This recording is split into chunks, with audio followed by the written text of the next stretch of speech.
Okay, welcome to the Town New Paltz Planning Board meeting on February 23rd. First up is review and approval of minutes for the January 12th meeting.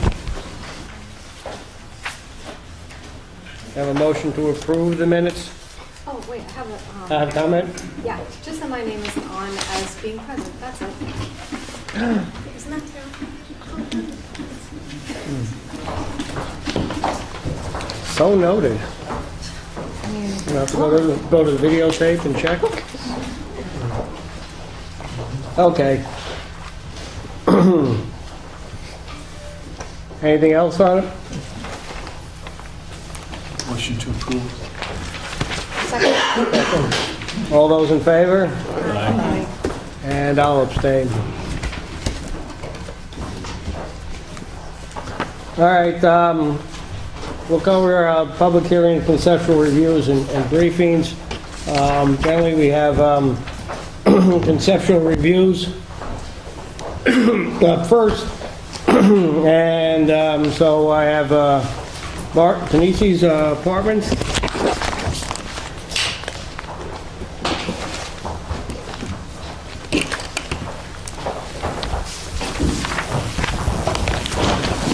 Good evening, everybody. Hey. How are you? How are you? Okay.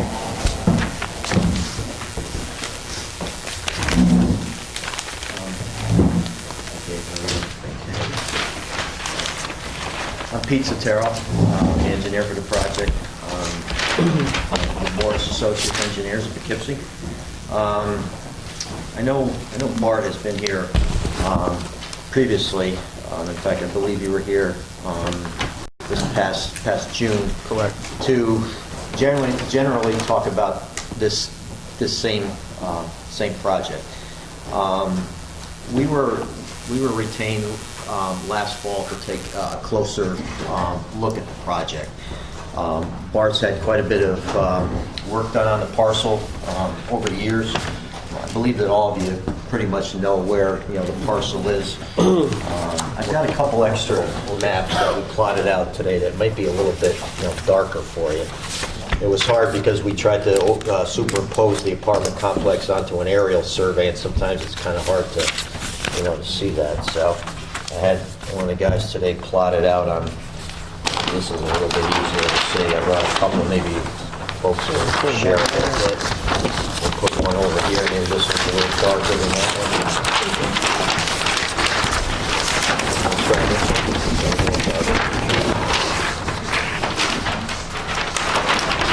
All right, pretty good.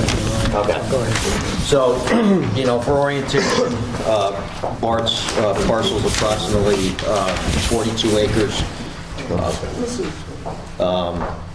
Over here to the left, you've got South Ohioville Road, Brock Ferris Boulevard, 299 out here. The car wash is right here. And then the 42-acre parcel wraps around in through here. So, Brock Ferris, South Ohioville, 299. So we were brought into the project to take a little bit closer look at it, specifically from a water and sewer standpoint. There are several constraints on the property, which we'll go through in a minute. The property, the zoning line pretty much runs right down the middle of Brock Ferris Boulevard and through the property. The northern half of the zone line is in the B2 zone, and then the bottom half is in the A1.5 zone. So the development that we're talking about is located solely within the B2 zone. And I believe the project that Bart came before you back in June was for approximately 63 apartments. Again, we took a little closer look at it. There are constraints on the property. Over here, in this area, we got a fairly large wetland over here. This is classified as a federal wetland area. Over here, we've got a couple other ones. This one on this side here, towards the east, is a DEC wetland, and then you've got another small wetland to the south, which is classified as a federal wetland. Bart had the wetlands flagged back in 2004, I believe. They were flagged and they were surveyed. There's been a property survey that's been done by Brooks and Brooks.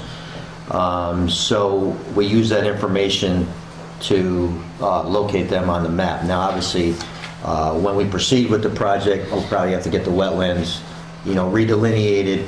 But I think it's a pretty good point that we can start from. So we've got the wetlands on here. We have shown on here, again, I do apologize, it's somewhat hard to see, but this was the best map that we had. We did on all of the wetlands, whether it be a DEC wetland or the federal wetlands, we did incorporate a 100-foot buffer because obviously your code, you've got your own wetland ordinance. So we superimposed those on here. Then we took a look at. I felt the most important thing was to see how we could fit the subsurface sewage disposal system, and also the project would have to be served by individual wells. Our office does a lot of work with water and sewer, so we have a pretty good handle on it. Bart had some soil tests done on the property, again, back in 2004. This area here where I'm pointing to, which is more of the open field and behind where the O'Connell Lodge is, this is all an area of good soils. It's gravelly material. All of the perk tests that were done in this area were in the 5-6 minute range. So we took that information, and to try to be a little conservative, we upped it. So we basically came up with an area for a primary septic system and also for 100% expansion area. And we figured out approximately how much sewage flow that we could fit into that area, because we wanted to back into how many apartments that we could serve based on the area we had available for a septic system. Now, as part of that, we also looked at where we could locate wells. From what we're told, that there is a pretty good water supply here. We had located a couple wells. They would be located outside of the 100-foot buffer area. As part of the New York State and the Ulster County Health Department approval for this, you have to have 100-foot ownership around your wells, and you also have to have a 200-foot area that you have the control over. So we've also shown on here both the 100-foot radiuses and the 200-foot. Now, within that 200-foot radius, you can't have any contamination items. So we had to make sure that where we showed our septic system was going to be clear of that 200-foot area. So we've shown the two wells that are more over towards the western edge over in here where my finger's pointing. So we've got the septic system over here, the wells over here. We've got our 100-foot radius and our 200-foot radius. Again, we're missing the septic system. And then we said, okay, what area do we have left for the buildings? So using our septic number of approximately 11,000 gallons per day, we came up with approximately 48 two-bedroom apartments. And we showed like a concept here. It's, basically with an access road that would come in off of Brock Ferris, We've shown 6 two-story buildings. So you'd have an apartment upstairs and downstairs. Each apartment upstairs and downstairs would have a common access point. And then we're also planning, we are going to have obviously some kind of an emergency access. So, we're thinking we can get access through the back here around the septic system and either end up at the car wash, which, you own. I previously owned. Okay, you don't own it? No longer, Okay. no. But you have access to, Yes. you've already talked to the folks, and we're Yes. sure we could get an easement through the Correct. property, okay? So we understand we'd have to provide an emergency access too. So, we're just here to see if there's any input that we can get from the planning board before FAR considers making a formal application. We think we've scoped out the project pretty well. It does meet the zoning. We did put quite a bit of time into seeing how we could fit the well and the septic. I mean, obviously, there's going to have to be testing done. There's going to be new soil tests done. There's going to have to be test wells drilled. They're going to have to be tested. So there's still a lot of work to do on the property, but we think we've got a pretty good handle on it. As far as the septic system, if municipal sewer ever became available out in this area, I know Dave and I had a short conversation about the Ohioville plan. It didn't appear that, based upon our flows, that there would be any capacity there. But if there's any other projects that you may be considering in this area, I mean, we could certainly plan for it, such that if sewer ever became available in the future, that we may have the opportunity to tie into it.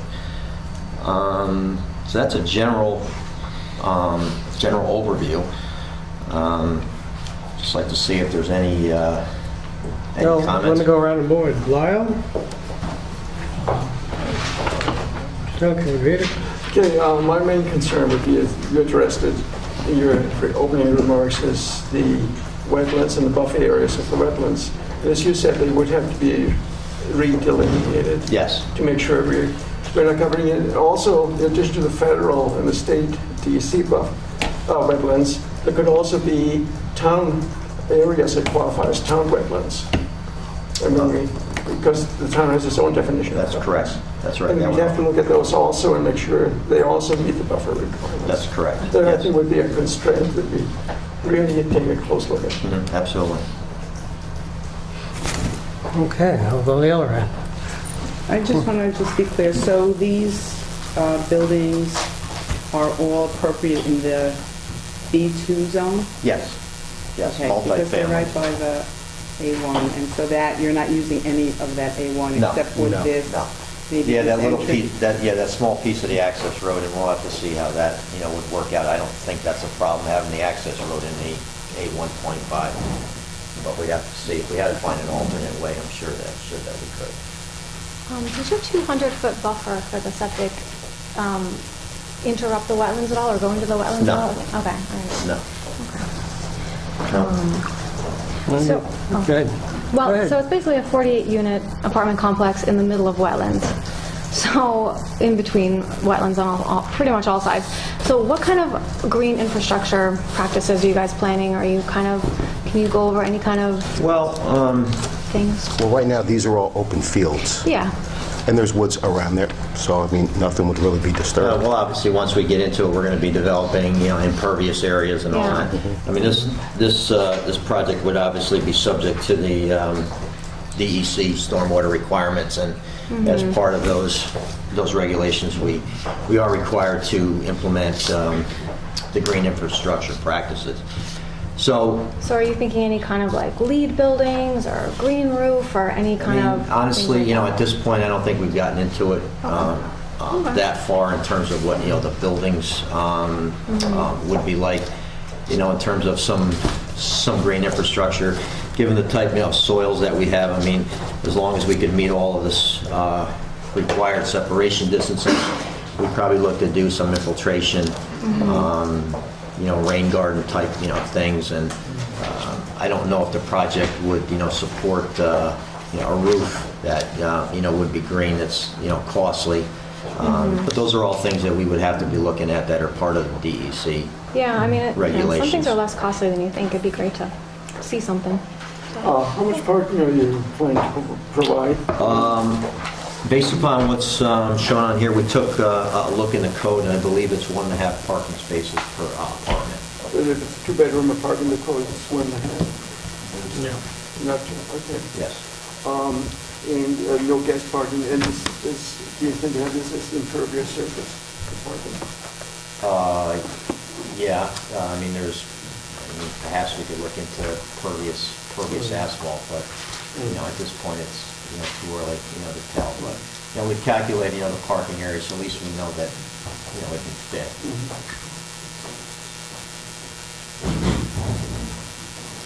I'm just wondering if I know you're talking about having a entry down 299 on, just for emergencies. I'm wondering if there's any possibility of doing a regular entry from 299. It's landlocked. So there's only emergency. Yes.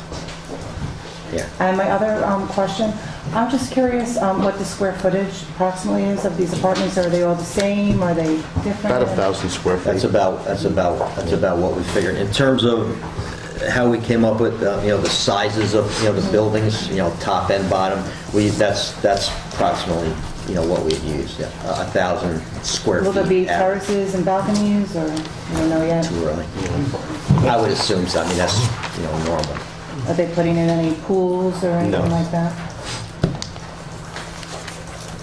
At this All right, time. we'll see those on site plans, what they're looking at, but conceptually, What's the height and how many stories and what's the height of the We apartment? wouldn't be, exceeding. 2 stories. Yeah, 2 stories. We wouldn't be, exceeding any of the height requirements of the zone.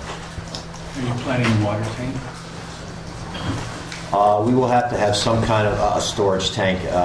Most likely would be a pressure tank, a hydrodynamic tank. Below grade or, covered up. We wouldn't have an elevated tank. I believe that would probably raise a lot of visual issues. So can I ask you, I'm a little confused. Do you own this? Right What's here? that? Yes. This is new one. Because this is the entrance over here, and this is yours? Yeah. Yes, yeah. I actually live here. Oh, so Okay. this is residential. Correct. Now, I'd like to see you check with the town highway superintendent to see what effect 96 vehicles is going to have, if that road's going to be able to handle it. Well, they actually just redid that whole road. They actually widened it, but yes. Well, I would envision Without a too, when we do make the application, that we would have to also probably engage a traffic engineer. And would have to be, a traffic analysis done of South Ohioville and probably also the intersection of South Ohioville and 299. So- yep. Okay, the only couple I had is, we talked about sewer. Don't throw the baby out the bathwater. I still take a look at it. If you're building an emergency road back to the car wash is hooked up to the sewer plant, there may be possibilities that could be further investigated. And it may be an upgrade of sewer 6, but there are other people looking at that thing too. Yeah. So try to stay in the loop of what's going on with that. We talked about that existing building that you have there. This house right here? Yeah. The farmhouse? The farmhouse, yeah. As far as the site plan, I need some, when you're developing the site plan, what it is, what your intended use going We're forward. most with it. likely going to have this as to be an office, a rental office. Again, I don't care what it is. I understand. I need to see it on the Sure. site plan because that Yep. needs to be checked for it. If we're using the emergency access, just make sure if there's any limitations on fire trucks getting underneath the power lines back there, because it is different elevations on it. That's a good point. I want them checked to be for a crossing on it.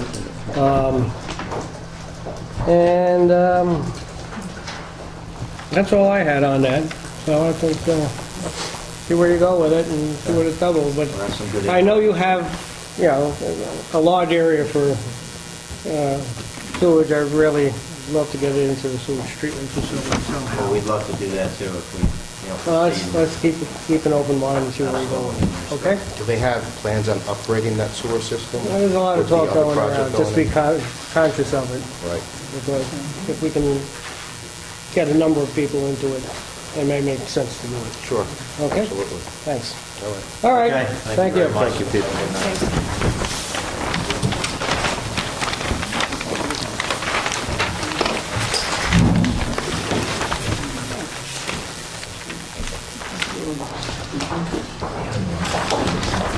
Judith?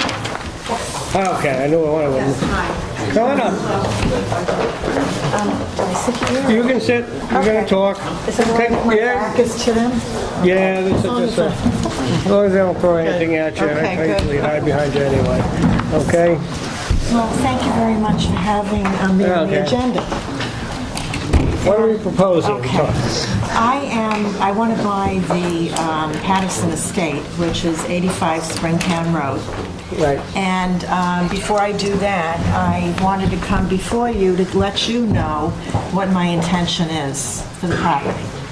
And I realize that you can't tell me yay, you know, or off the bat, but I would appreciate you giving me, before I let you know, some kind of feedback, what I need to do to move forward. Or like, no, you can't do that, then I will not purchase it. My intention, by the way, I gave you, Yes? it's a 4-page kind of summary. We Yes. all got it. I know. Okay? And I'm going to shorten it. My computer's a bit frozen, but I do have kind of a guide of what I intend to do with the property. And by the way, I have been looking for a special property for about a year and a half with my agent. And when I came to this property, and I said, this is it. Why? Because there was a champion who lived there. Now, my 501, it's a nonprofit. This particular program will be the first in the country, a model program for aging out foster care kids 18 to 24. These kids are not truant, they're not drugs, but they are motivated within the foster care system, and we're going to pre-test them to come into this special program. And it's going to be a consortium of, I contacted the provost, SUNY, West Point, and businesses to actually help these youth materialize their leadership potential. Now, why am I doing this? Because there's nothing else like this.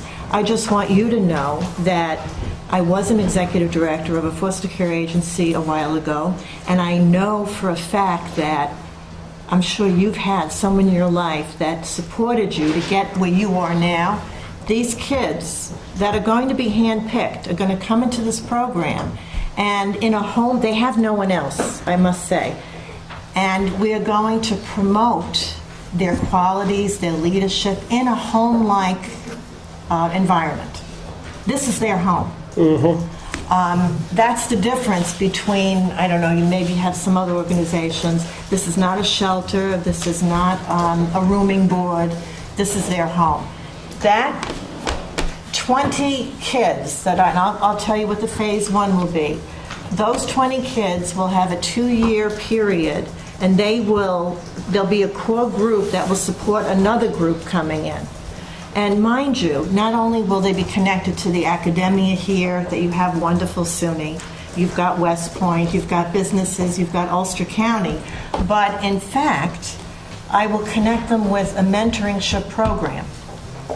So each and individual person coming in will have a specific mentor.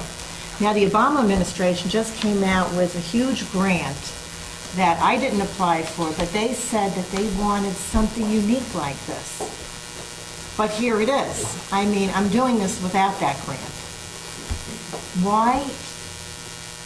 There are young individuals that come through the foster care system that have done very well. And you know they've been ball players, they've been actors, they've been politicians. Why were they successful? It's because they had the support that they needed to make their dream materialize. And that's what I intend to do. And when I saw the property, I said, this is it. Now, I know that boxing ring is not, they're not going to be boxing there, but that is a symbol of championship for them. And why? Because, yes, it is possible. And, I mean, take a look at Patterson. He is a self-made man. You know, he was a great citizen here, and he turned his life around because, as his daughter told me, it took one or two people to say, one in particular, you know, you can do this. So that has been my motivation, and I found the place. I want to do this. The phase one, there's a main house. I'm going to renovate that as much as I can, put 8 youth in there to start. But in the interim, I'm going to be developing the barn. Now, the barn is 6,000 square feet, and I want to house another 15 youth in there. It's 6,000 square feet. It's got huge beams. It's sufficient enough to hold bedrooms. I mean, I'd have to certainly get the inspector in there. And so that's my intention. It's a model program. You've got Don Bosco, that's, I think, in the area. That's another agency not far from there. St. John Bosco. St. John Bosco, yes. I don't know how far away it is, but this program is going to be different because it'll be first in the country. Why? Because I'm taking these kids not as victims. The mentality is they are champions, and they will be champions. And getting this consortium together will Well, a couple questions Yes. off top.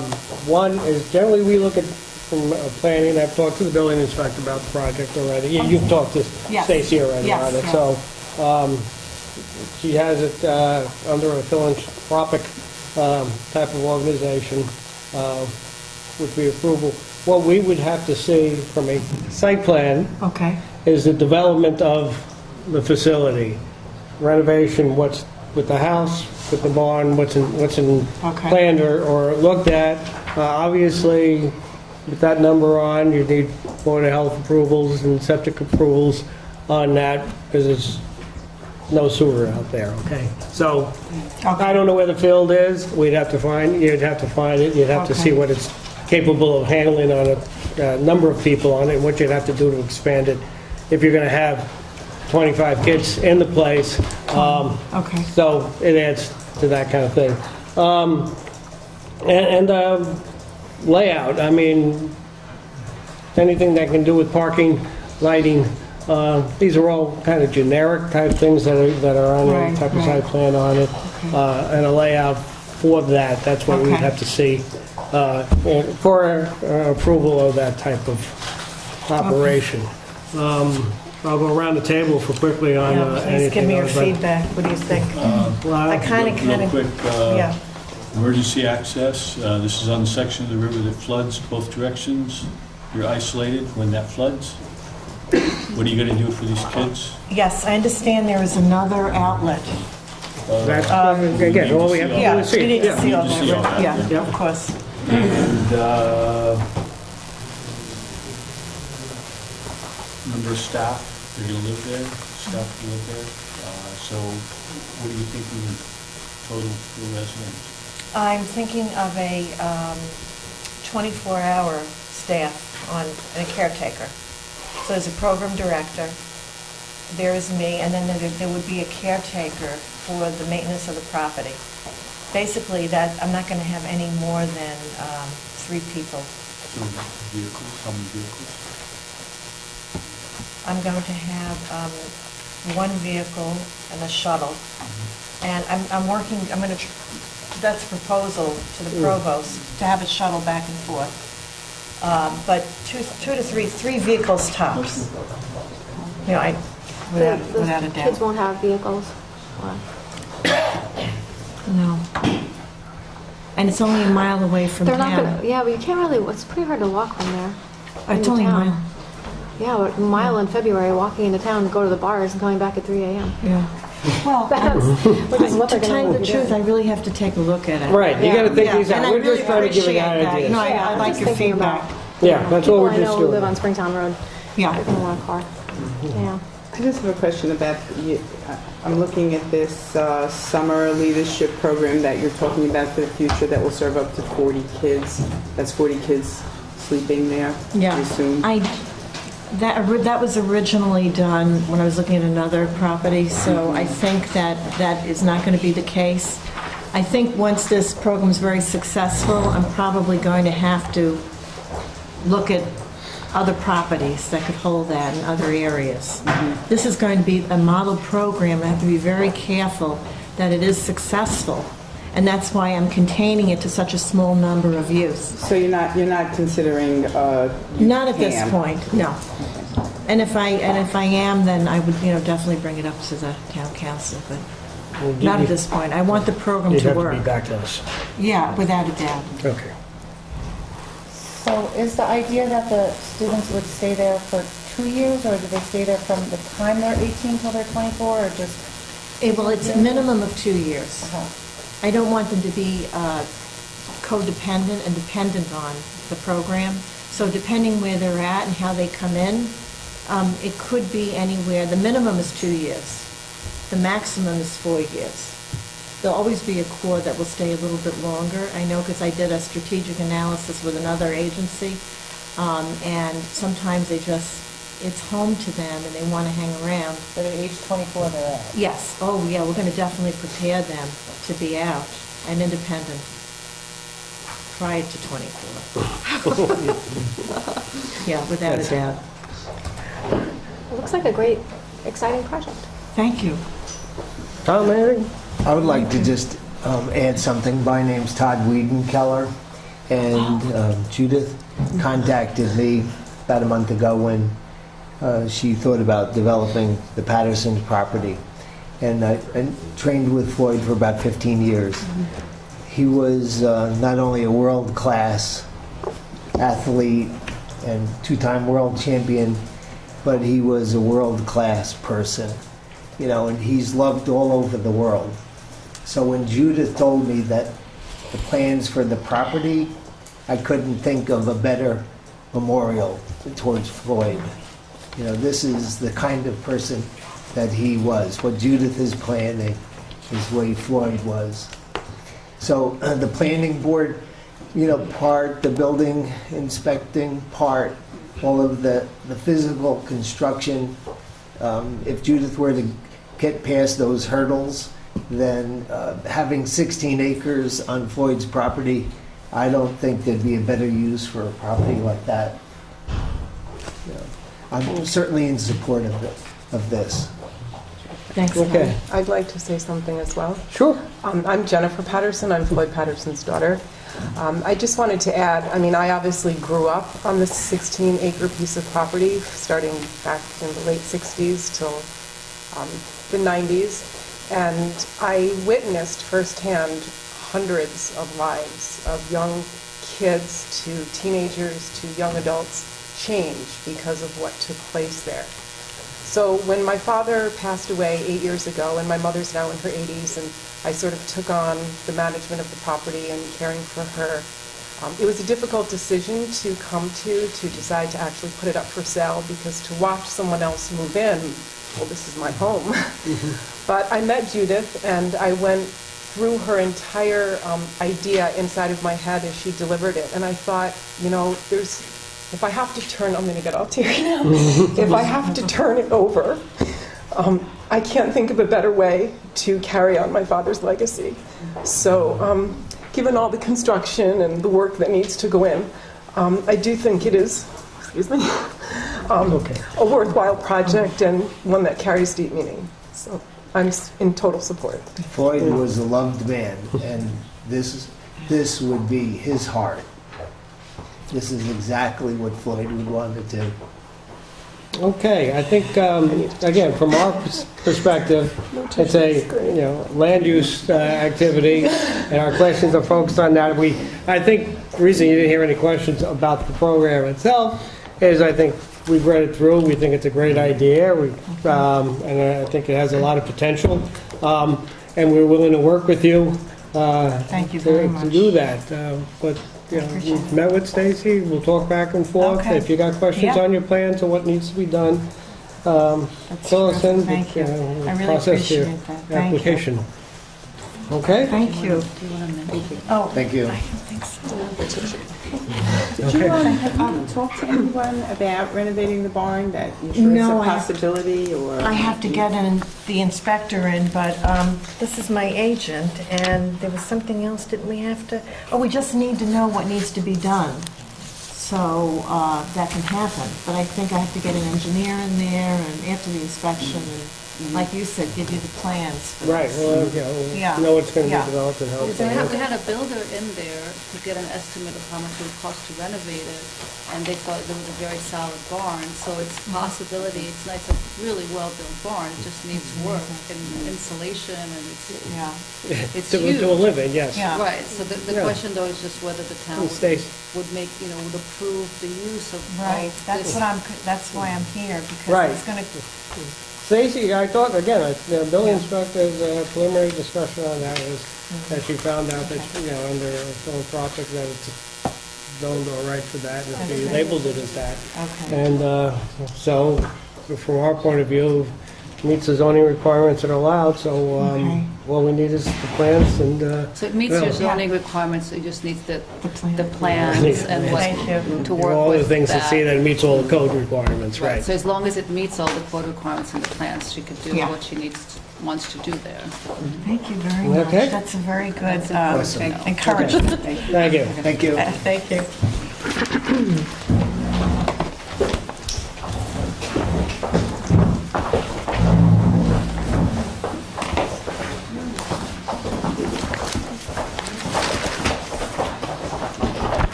Okay. Next up on our agenda, continuation of the public hearing on LP Builders. Have a motion to open the public hearing. Second. Thank you. All those in favor? Aye. Anybody wish to make any statements on the LP Builders public hearing? Excuse me? Yeah, I'm going to be recusing myself from this. okay.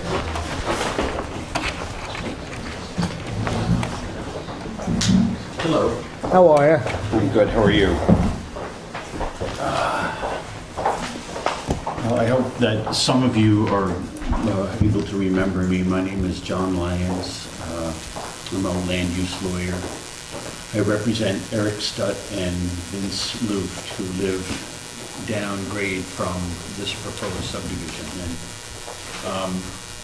I know that you've been very kind and patient. We've listened to a lot of the things that we've had to say, and we've given you some quite a bit of information over the last year. I wanted to come back and just, I have another letter for you that kind of ties everything together, but I also wanted to just take the opportunity to just review, I guess, what we see are some of the most important points. This might be our last opportunity to talk to you. I don't know if you're intending to close your hearing after tonight, but... No. Okay, well, then, I just wanted to hit a couple of the high points and sort of tell you where we're coming from, and I'll only take 5 minutes of your time to do that. I wanted to kind of reiterate the issues that we've raised with regard to the septic system. Our engineer has submitted an opinion to you saying that these septic systems do not meet the New York State standards for shallow absorption systems. We don't really understand why the Ulster County Health Department approved these, but they don't meet the standard. And we think that Dave will probably tell you that that's the case. And we also believe that you have an independent base of authority to deny the permit on that basis, even though the Ulster County Health Department has approved this. And we briefed that for you and gave you an explanation in one of our earlier letters. We also talked, I think in the more recent meetings, about the concerns that we have about the maintenance of these systems. Setting aside for a second the issue of whether these systems are going to be, the stormwater disposal system, whether it's going to be sufficient. As was pointed out by our engineer, in order to work properly, these systems require maintenance. They need to be cleaned out and maintained if they're going to be operate the way that they're supposed to and the way that's being proposed in this case. And one of the glaring omissions from the applicant's plan is any kind of plan showing how these systems are going to be maintained in the future, how somebody like Vince or Eric, who lives downgrade from this property, can know that in 10, 20, 30 years from now, these systems are still going to be performing the way that they're supposed to perform because they're being taken care of by whoever owns that property. And whoever owns that property is probably not going to be LP Builders. So we have a concern about that, and actually your Environmental Conservation Board kind of ran with that concern also, and they contacted the tank company and sort of verified the fact that the system really does need annual maintenance. And so nothing's been said by the applicant about anything about addressing that concern, and that's something that's very, very frightening for my clients, because we don't think that they have the ability to get the equipment, or that's another thing that our engineer raised, the ability to get equipment or vehicles down there necessary to maintain the system. As you know, this subdivision is proposed on a very steep piece of property. It requires, under your town law, a steep slopes permit. It got referred over to the ENCB. They provided you with a decision. We talked about that a little bit last time. They've offered 12 reasons why the steep slopes permit should not be granted on the plan as it stands at the moment, and we support that wholeheartedly.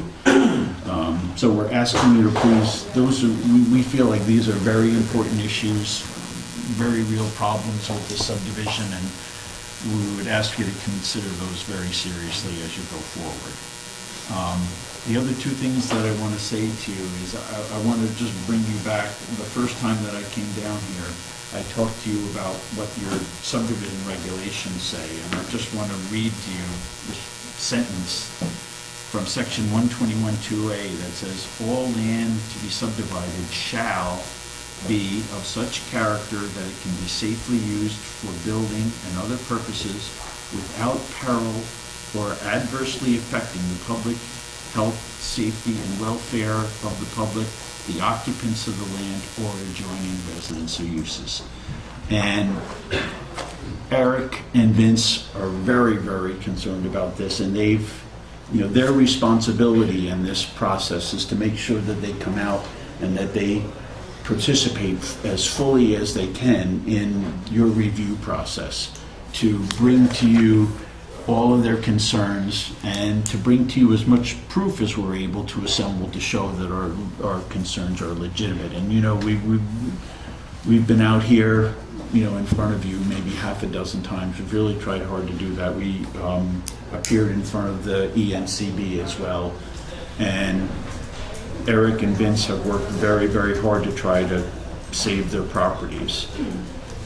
Now, as your review process moves toward decision, they're putting their trust in you.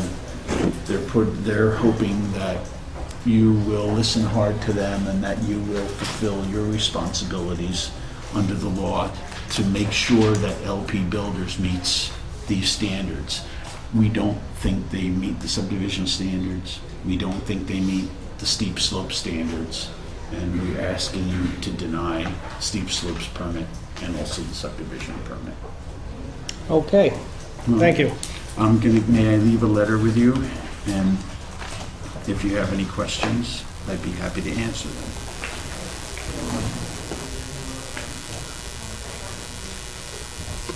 Why don't you just leave my Leave them all Kelly with... said we'll okay, we'll with pick Kelly. them up, yeah. Okay, great. Any questions? What is the next step is? You'll hear as we go forward in the meeting. Okay, thank you. Anybody else wish to make any statements on the LP two-lot subdivision?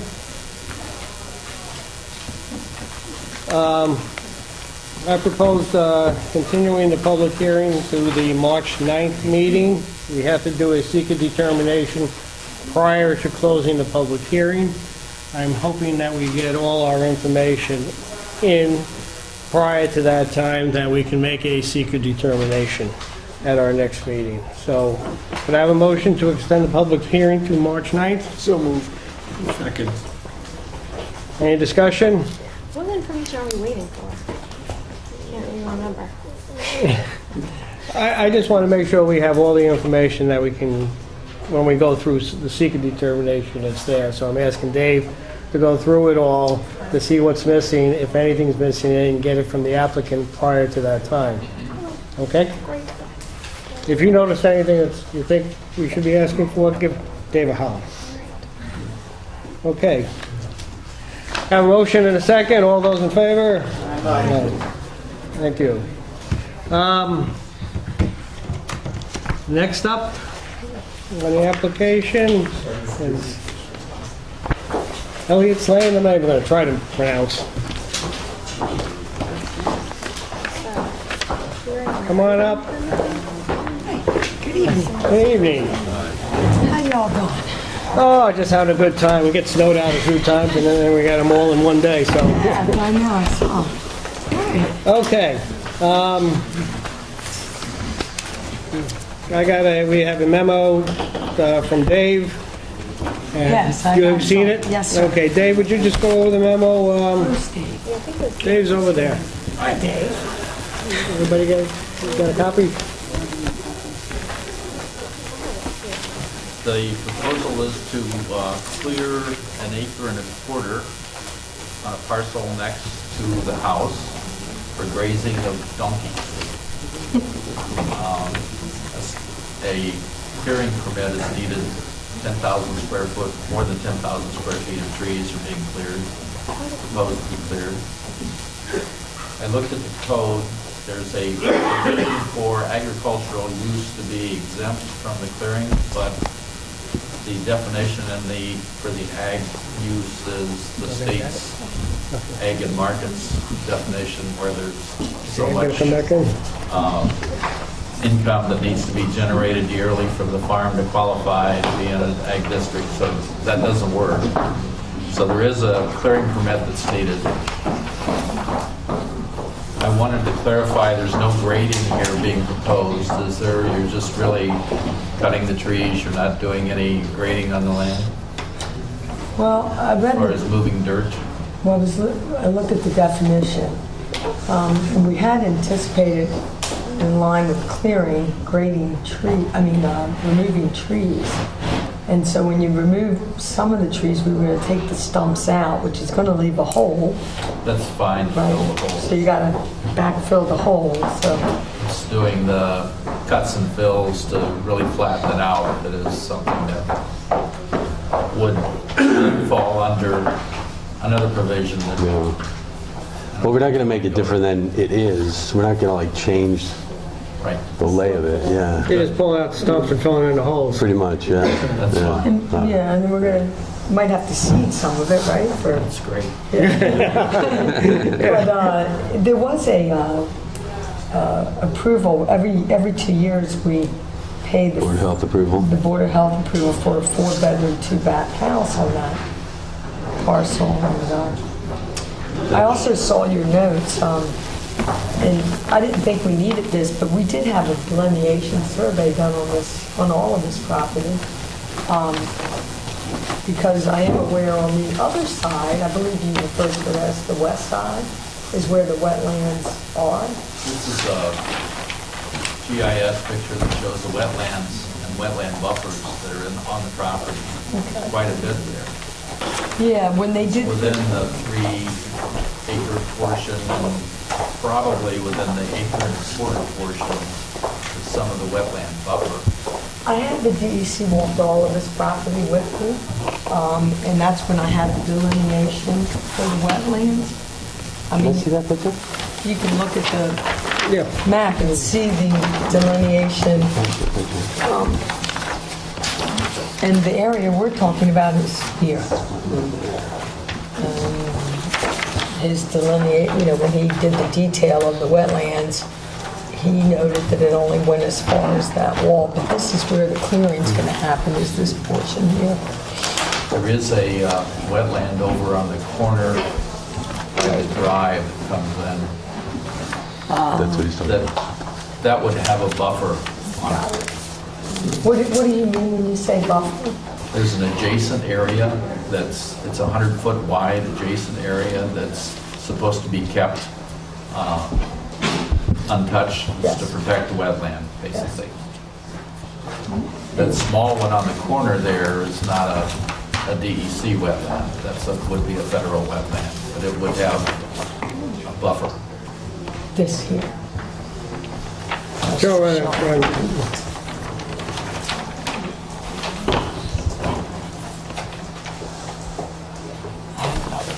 There's a wetland right here. I know the Elliott's Lane because I walk my dog there. And that's someone else's, but you're saying the Right. buffers. I got it. The buffer I understand. the one part of the Yes, sir. property. I understand. That's All the of this concern. looks like the wetland goes up to the stone wall here, Yeah. basically. If you were to get the DEC to take a look at this property, do that for free, actually. Ryan Dunn is a person, good person. He can tell you where the wetland limits are. I'm guessing it's probably at the stone wall again. One thing I noticed, one thing I was concerned about is the town's wetland law might require a permit on this, but there is a section in the wetlands law that allows for grazing of livestock. So I think we're good there. It's good to know. The donkeys will be happy. Yeah. How many donkeys do you have? 2 miniatures. So what we were saying is that corner of that property there, maybe in part of the buffer of the wetland? Right. As long as you can stay out of the wetlands, make sure that you're out of the wetlands, and I think you're good, except for maybe the back part. I had to sketch here. That's our neighbors. That's a wet area there. I'm asking for some dimensions on where you're going because it seems like it gets wet. Looks like it might get wet back here. Yes. So how far back? That's the dimensions note I asked. Okay. How far does this line go back? Okay. If you can get DEC to come out and take a look, I just want to make sure that you stay out of the wetlands. Okay. And there's no wetland permit because would be an exempt activity on that. Okay. So if you could put a dimension on the plan, Dimension. make sure that the DEC doesn't find a wetland back here where you're going to take down the trees. Okay. And then take it to the building inspector. That's if the board agrees with my analysis on this. And the board inspector will... The building inspector is the one that actually issues the permit. She will also be the one that comes out and inspects the ordinance. Okay. Hold on. Board have any comments? Basically, we have a piece of property that may be part of the wetland, a buffer, and we want to make sure that in the cutting and clearing, we don't get into that buffer. We're asking the applicant to take the DEC out to mark it off and then come back in with dimensions on her map. I think the buffer is irrelevant as long as it's staying out of the wetlands because it's permitted activity within the buffer. Right? It is by the town's wetland law. I believe the DEC also allows clearing within the wetlands, but again, or within the buffer. The buffer. Yes, sir. So I'd be comfortable with what you're going to do as long as you make sure you check with the DEC and there's no wetlands. in the area that you want to clear. Okay. Is the board comfortable with that? Yes. No, we'll give approval for the building inspector to issue the clearing permit. And I'll notify Stacy of that.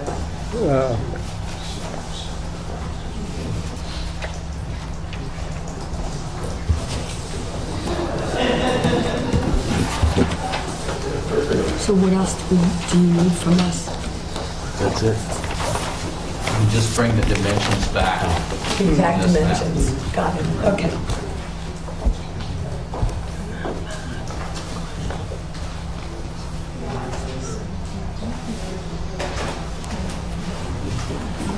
Put the dimensions on there? No, you just got a square. So basically, just, you mark it off and then dimensions on the map, and then you could bring it into the building inspector, and I'll notify Stacy that those are the things that we do. Okay? All right, thank you. Thanks, everybody. Wait a minute. We don't send you away without anything. With something. Thank you. Thanks again. Okay. Night. Night. Andy. Come on up.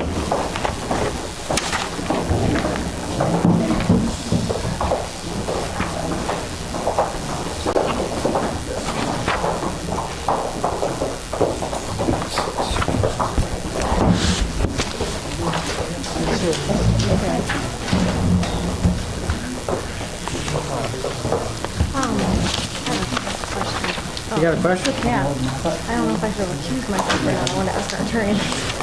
Okay, George, we got a question. I don't know if I should recuse myself or not. I've been a wholesale customer of Tally Farm for years, and I'm in their CSA. Whatever. Yeah. Just wanted to disclose. You're not the only person in the CSA. I do buy a lot of produce, but I think there's a couple more people. Maybe a couple hundred. What's the percentage of your business? Pretty small, pretty big operation. One case I'm familiar with. I did use up a lot of sorrel last year, though.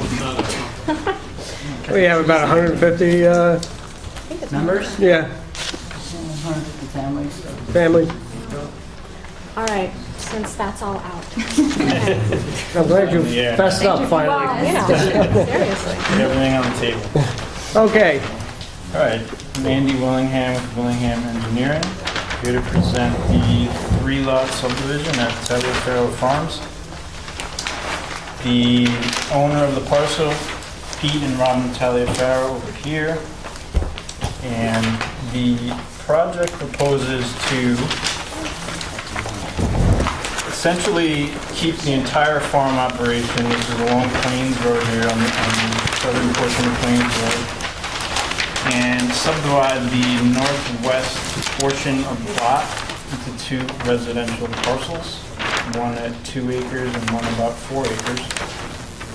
The plan is to use an existing driveway on the north side of the lot all the way to the back, where it will be continued past the pond to create 2 additional lots. Lot 2, the plan for Lot 2 is this is Pete and Robin's son Ian and his wife Mary Kate, and they plan on building their house there. The prime agricultural land on the property is in the front, essentially where all the crops are, where the CSA, as you all know, grows organic produce. This is all the Chenango soil, it's called, in the front. In the rear is a more silty material that's less suited for crops. The project, I'm just getting a little bit of the septic details. The project was originally designed back in 2006 and was submitted to the board. Originally, to get the proper frontage of 100 feet would have lost some prime agricultural land to run these essentially long skinny lots all the way to the back.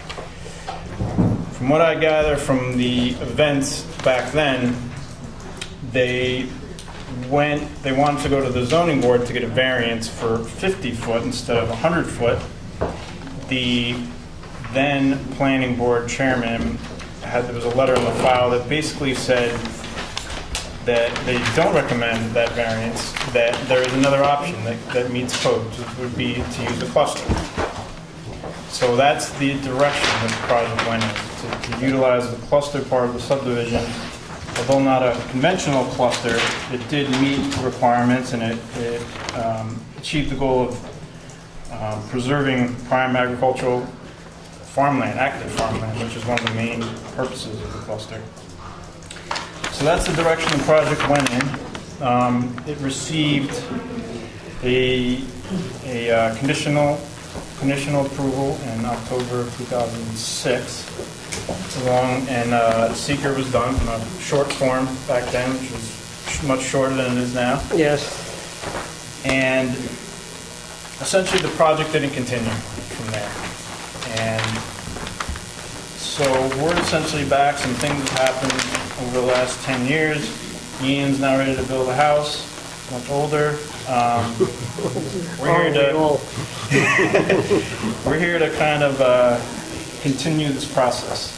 And we were pretty careful in an effort not to reinvent the wheel, to bring the same layout back. And the one thing I didn't provide is the copies of the old plan, which I have tonight if you want to see them. This is the same layout of 2006, with the exception of the conservation areas. We moved around a little bit because we thought it made a little bit more sense and did it a different way. Okay. Dave, you want to? I looked at it and I compared it with the cluster code.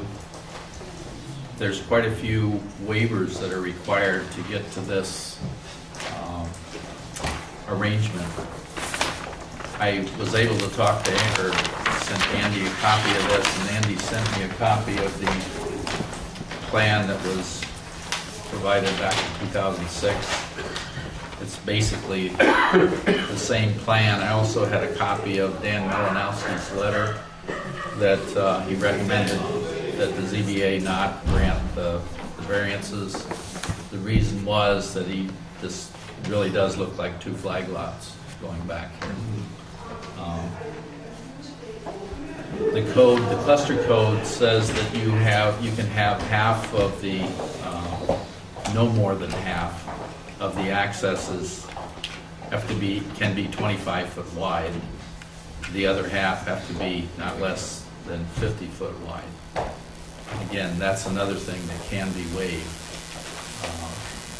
There's separation distances between the property line and the lots, which they're not met here. Again, that's something else. There's quite a few pieces of that cluster code that can be waived. One thing I did want to see is some topo on this. I know Andy's letter said it was flat, but there's 30-some feet of fall here. Actually, it's 40 feet from Plains Road to the river, so we really need to see that and see what kind of grading has to be done for the septics.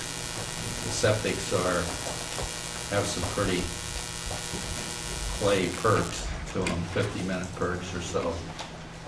I don't know what kind of systems they had in.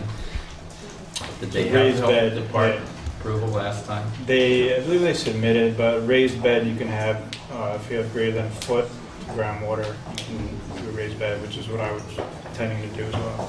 So these are 13 inches to model clay, so it's touchy.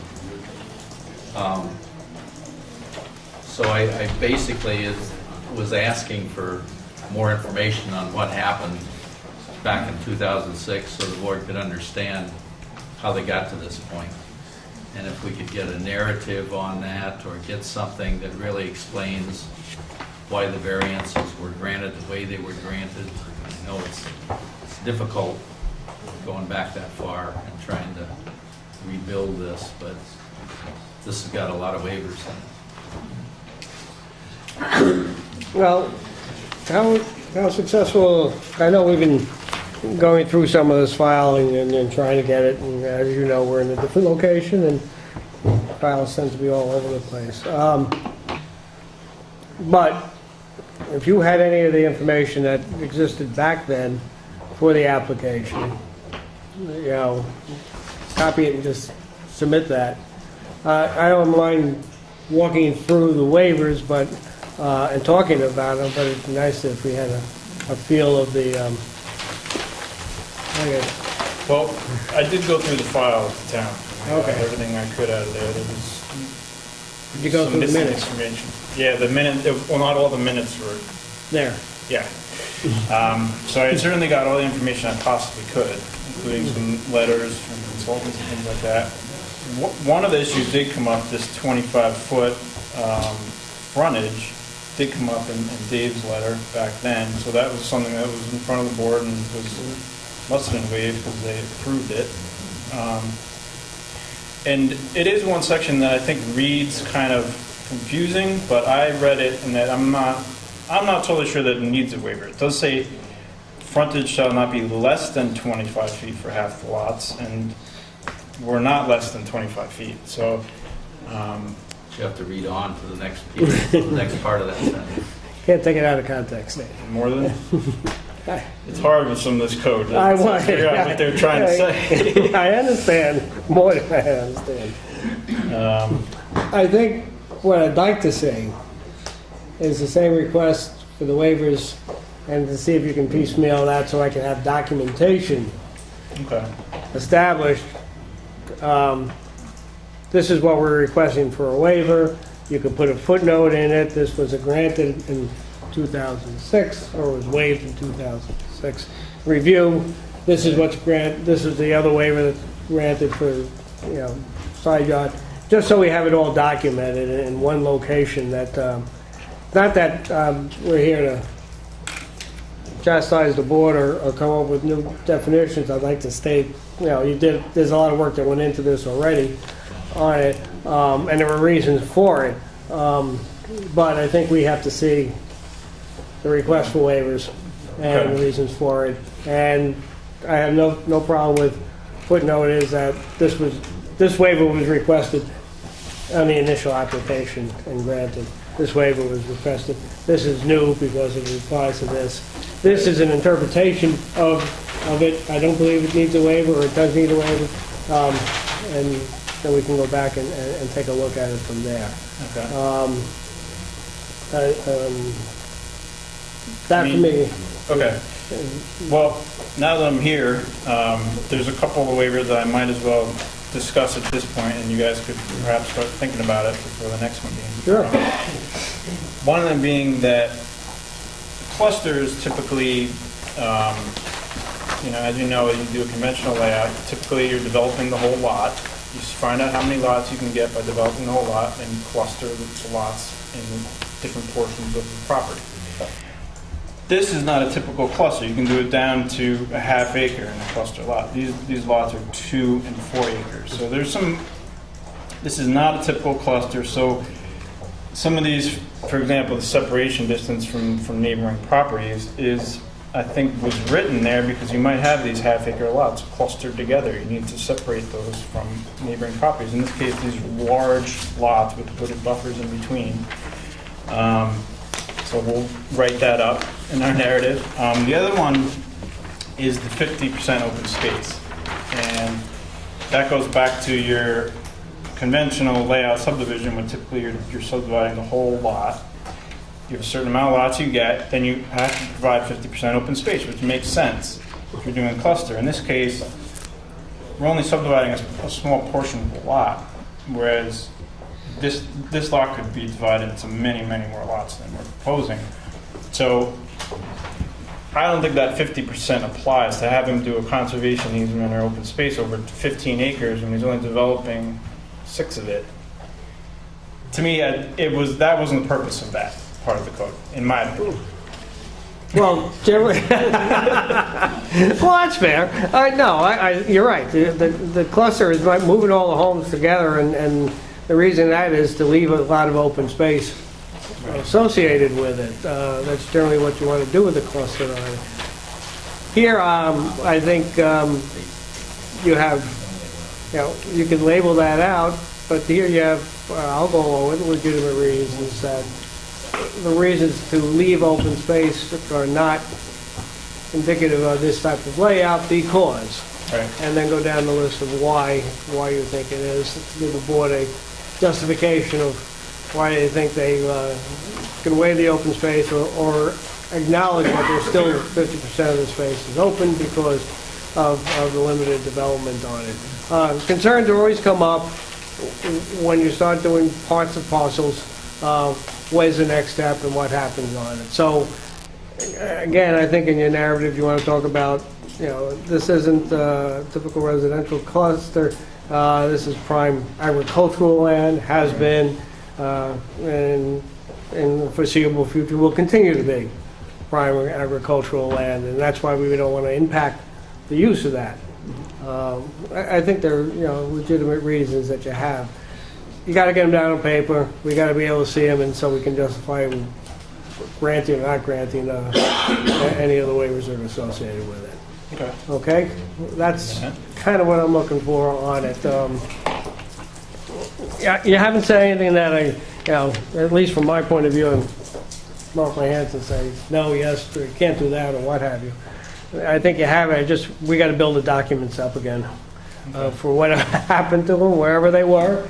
I don't know who was on in 2006, yeah, that's what I'm looking at. I remember approving it. You do? But I don't remember.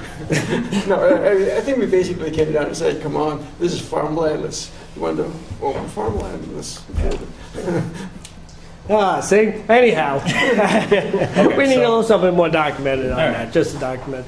So really, it's the waiver part. I think that's the biggest concern on that. On it, Lyle, have any other? To me, it's a flag lot. Cherry picking the cluster off here, and I'm not seeing it. When you submit it, I'll look at it again, but I'm not seeing a reason for an exception. No, I like it because, it looks like the best way that you're going to take two lots out of farmland, right? It preserves the most farmland possible and puts everything up in the corner. I mean, I understand it looks like a flag lot, but if you configured it differently, it would take away all the farmland. So I think it's, just from what it is, notwithstanding that he needs all these. That's pretty much what we said. That's what he said. I like it too. I was just curious if you guys are experiencing anything with the water, because I know you're on Plains Road and I don't know. Which water? All right, it's another subject. I don't know, I got a lot of things on the agenda tonight. Just wondering if everything's operating the way it usually is supposed to operate in terms of the water, the farm, the house. I think we're near that geological issue. Okay. So we will, right. coming back with that, and I'll address Dave's comments. Yeah, as you know, address Dave's comments on it. I think, I think our big issue is to address the waivers and the narratives for it to the extent you find any material or anything else to that effect. Back in the files, feel free to use it. If you got something in there that said the board did approve it back then, make a comment. Don't say, I can shorten this waiver up because the board approved it back then. Give me as much narrative as you can to justify it without face The board has to make a written determination. Yes. It may not make one last time due to the ZBA. So this time you should, I would suggest providing a draft to the board. Were there any notes on the seeker being done? Meeting notes on that? There's no meeting minutes of that meeting. I wish there were. Yeah. There actually is for later in the meeting, but not that part of it. Suspicious.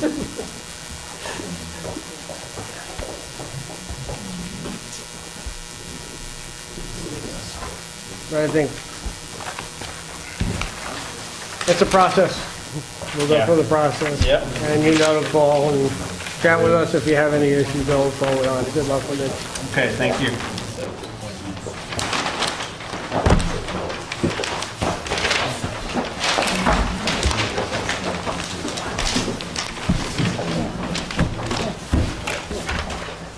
Wildberry. Oh, you can see everybody here. Ross? Oh, there he is.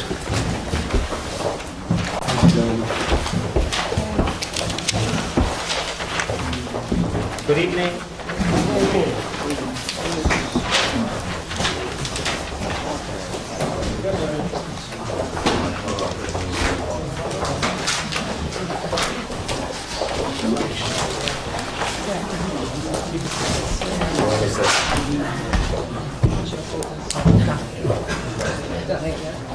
Can we, Ross, can I swing you over to that side? I mean, everybody's been standing in front of the audience, and I really feel bad about that, but I think on some of these, we can let them at least take a look. What did you ask for the comment? So we didn't skip that. Oh, I skipped that. Very good point. Definitely. Okay. Good evening. Evening. Ross Wingler, Steve Church, Jane Sanders. Here to give you an update. We were back here, and I guess it was January. We told you we'd be coming more often to talk about little updates or clarifications. I submitted a letter on the end of January regarding the visual analysis that we're going to be performing. About a year ago, we were here in front of the board, and we talked about viewpoints from which we were going to take the pictures from. So the letter I sent you has a plan that looks like that. That represents the locations that we agreed upon to take photos from to determine where we're going to do our viewshed analysis. Now we will analyze each one of these points in the EIS. We'll talk about what we can see, what we can't see. But specifically, we were going to do 2 photo renderings for you of the building. And you know, a couple new members, so we thought it was a good opportunity to revisit it briefly, just to make sure everybody's on board before my client spends a bunch of money doing the photo simulations.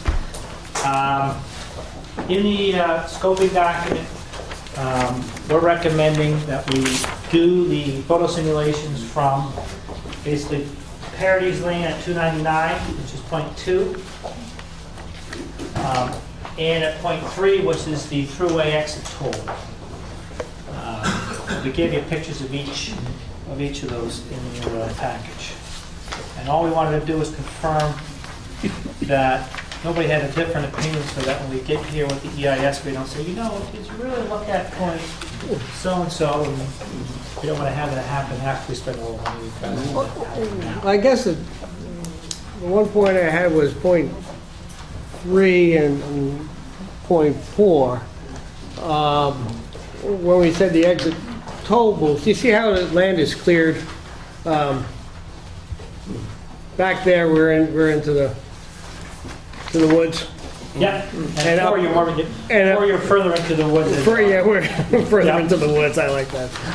And that's what the picture demonstrates. But what we were looking at, I thought we were, and again, everybody can correct me if I'm wrong, which happens often. Item 3, we were really looking at the toll booths, where it was a clearer view across into the open. So I thought it was closer to the toll booths.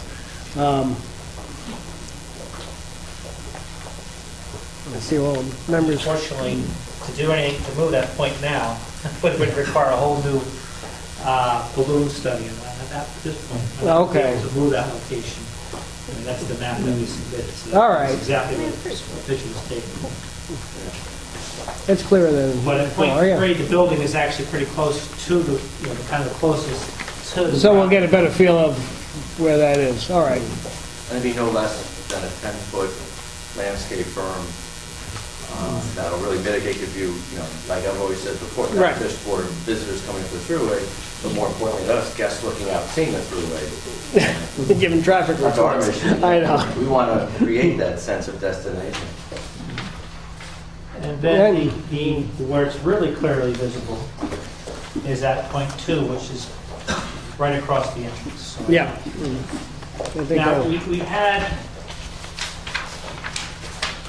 the only thing I want to talk about in regard to point 2 is Point one was it should have been labeled like point 2A. It's got an alternate photo from across the street at 299 that sets the site a little bit further in the background. You're not standing right on top of it as you are in photo 2. So we thought maybe that the very first one in your package may be a good alternative to 2, which is a viewpoint right across, slightly across the road, as opposed to being right on top of the site entrance. So this So would it's labeled be, location 1. oh, this is location 1. Yeah. Oh, rather than, Rather than being Yeah. across the street right on top of the site, we thought that that may be a better alternative picture. But we leave it up to you guys. Location 2 would be right at the, as you pull in the entrance to the you wouldn't see facility. anything around it.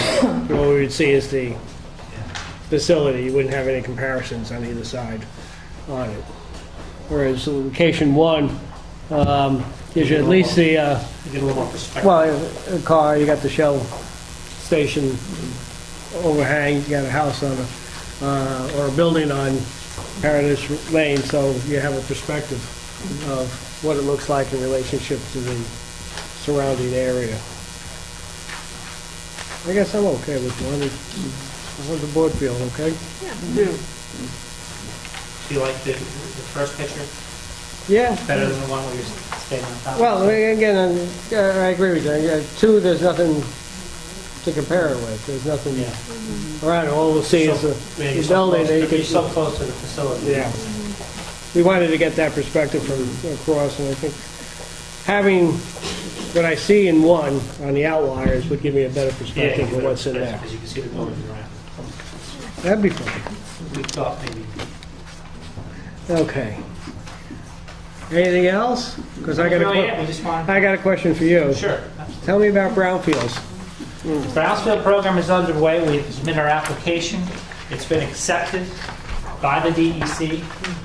We actually had a conference call today with the DEC regarding the parameters of the program and things we may need to do to tweak our application. But we're in, we submitted it in January. The application's in, or you've been accepted into the The program? application's in, it's been accepted. It was on the review committee just last week. So they reviewed the application, came back with some recommendations, and we're on for acceptance, I think, by the end of March. Did you submit a remediation plan? No, I don't understand the entire process. I'm not handling it. Steve has a environmental scientist who's handling it for him. There's an application package. You know, the remediation plan doesn't go in right away. Application package, we're giving him some idea of what your plans are. It's a little bit more 2,000-foot level initially. Once you get accepted into the program, then you have to do your complete remediation plan and so forth. So it's going to be coordinated with the site plan? Well, the site plan is probably going to provide some of the mitigation required for the Brownsfield, such as the berms and so forth. The landscaping berm that Steve's talking about, we're going to use that potentially for some of the soil, so forth. So a lot of the plan and that go hand in hand. When will you know when the plans are acceptable to DEC? Just trying to figure out how this process is coordinated. So when you're doing something on a site plan scale, you know it's going to be consistent with what the DEC is doing. It's really up to us to coordinate what's consistent, because if it's not, we have to take the soil off and pay for it. It's our dime, nobody else's. But, so we're going to incorporate it into the plan. Will you know, will it be simultaneously? Will it all be covered in the DEIS? Yeah, it'll be in the all DEIS. discussed. The remediation's going to be discussed. So that'll be part of the DEIS, James, right?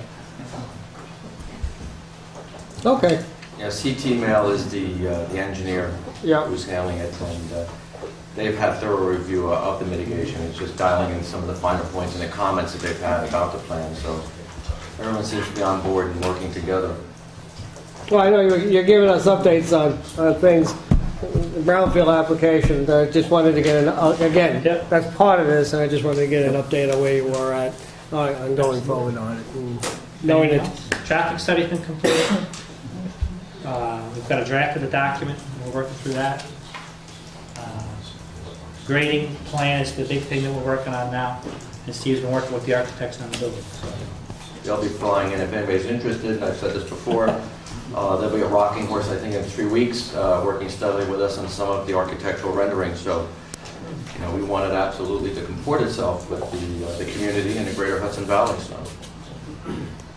It's going right along, Doug. I appreciate the updates and keeping us informed on it. And looking forward to documentation. But we appreciate your time. Thank you.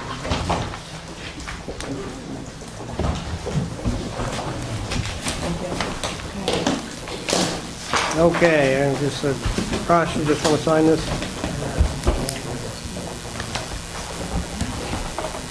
No, he's going out the door. Too bad. Okay.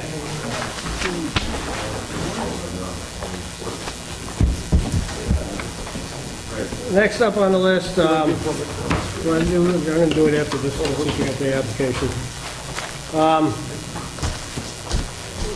The Mohawk Preserve and site plan. This don't need to get up. All of this was intended to do for the board to take a review of the narrative of and the documentation that was provided by Mohawk on the site application, and all we're doing is looking to file that with the for lead agency status, meaning we have to send it out to all the involved and interested parties on it. The question was, does it have everything that we've been briefed upon on the application? I've read it through a couple of times, and I've found the information I was looking for on it, so I think at least for a lead agency notification that this meets the requirements of it, documentation for it. This isn't approval of anything. We still have to do definitely a documentation needed for seeker. There's definition needed for the site plan for both those. So we still have to do our analysis. This is just sending it out to notify the other agencies that we want to be lead agency. I think we'll successfully win that battle. But we have to give them 30 days notice on that. So what I propose to do is ship it out, and because I think we have everything that we need. Again, not complete. It's a notification, where documentation's coming to do our due diligence on it, but it is a document to notify other agencies that have approval process or interested status in it to do their review and see if they want to be. Like there was one thing in the EAF that it had impervious surfaces, and I think there was a mistake on that number, and it's a big enough mistake that I think that should be changed before the EAF gets circulated. Shows 72 acres of impervious surface. You didn't meet a decimal point? We'll look into it. We have one other thing that we need to change. The EAF, the site plan EAF has taken into account the agricultural uses. It is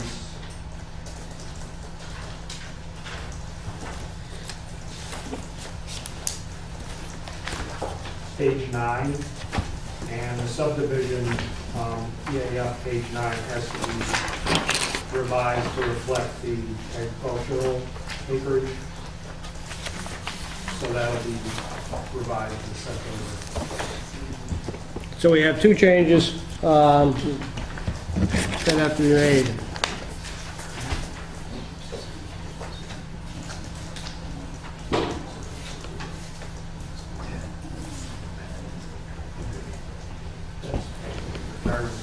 And what was that change on yours? Yeah, the meadows and grasslands will be reduced from 239 to 145.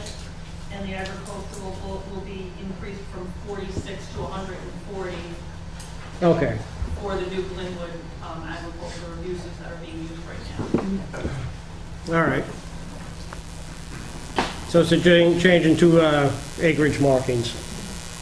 Dave, on the impervious, I believe we were adding 1.1 acres. I think we're including all of the existing roads, trails, parking on page 9 now. 72 acres. Existing impervious over the whole 836. 72 acres. We'll take a look at it. Yeah, that's paved paradise. 10% of the property, almost. Yeah, we're only adding Now, let's get impervious surfaces, redo the calculation, talk to Dave. If it's a replacement number, obviously, or if it's a verification number, let's get the right piece of paper in on that, and you'll take care of the maps, Patty. With that, we'll make a motion to be lead agency for the Mohawk site plan, Mohawk Preserve site plan, and Mohawk Preserve subdivision. Can I ask a quick question? Sure. Can we just discuss, because it came up so much, the segmentation issue? Could now be the time to kind of have a conversation about it? Because we heard so much about it in public hearings, or should we wait on it? Could I get my motion through? Sorry. Because I just want to get that one out the door. All right, Okay? great, And then great. we'll come back to it, okay? Great. Thank you. Seconded. Thank you. Any further discussion? All those in favor? Aye. Okay, we'll notify each other to be lead agency. Okay. Dave, and you, or Dave, I'm looking at George. Whatever your name is. I'm doing it really well. The other day. The other day. Okay. Segmentation. Segmentation. Well, I'd like to hear your thoughts on it. Segmentation is not favored. It is considered generally to, by its nature, be less than protective of the environment because it's generally intended or considered by its terms to be dividing up the environmental review in chunks. So there is not a look at the entire action that's taking place. That said, there may be certain circumstances in which segmentation can be justified. It may, for example, make it more efficient to go through the approval process, because you can have a determination with respect to one part of an action that may avoid the need to consider the entire action, but that one thing cannot be approved. That would be an example of, for instance, with the cell tower, you may need a variance. Without the variance, it can't be approved, so you may decide, the zoning board may decide to segment a review to allow that to be done. So there are opportunities to make it more efficient. There are opportunities to look at an action that's taking place, basically for the convenience of the applicant, allow it to go forward because the entire process will be equally protected. As long as the segmentation activity is not designed and intended to prevent review, then I think it is something you may consider in appropriate circumstances. It's not a default, it's not something you should do as a matter of course, or if there is a good reason to do a segmented review and you are satisfied it will be protective of a full environmental review of the action itself, you may consider doing that. Okay, I guess I'm still just getting my head around whether or not that's the case with this, but I guess that's okay. What? Well, I don't know. Okay, thanks. Yeah. Yeah, great. All right. All right. Peter reminded me, and I was remiss, and I do apologize. We do have a public comment session. Since I had the application reviews, I should say, since I had the pre-conceptuals, I skipped right over the opportunity for anybody to make public comment. Before I get to the planning board administrative discussion, does anybody wish to make any public comments on it? Yeah, fine. So stand up, state your name, and we'll go from there. Anyway, Martz Gordon.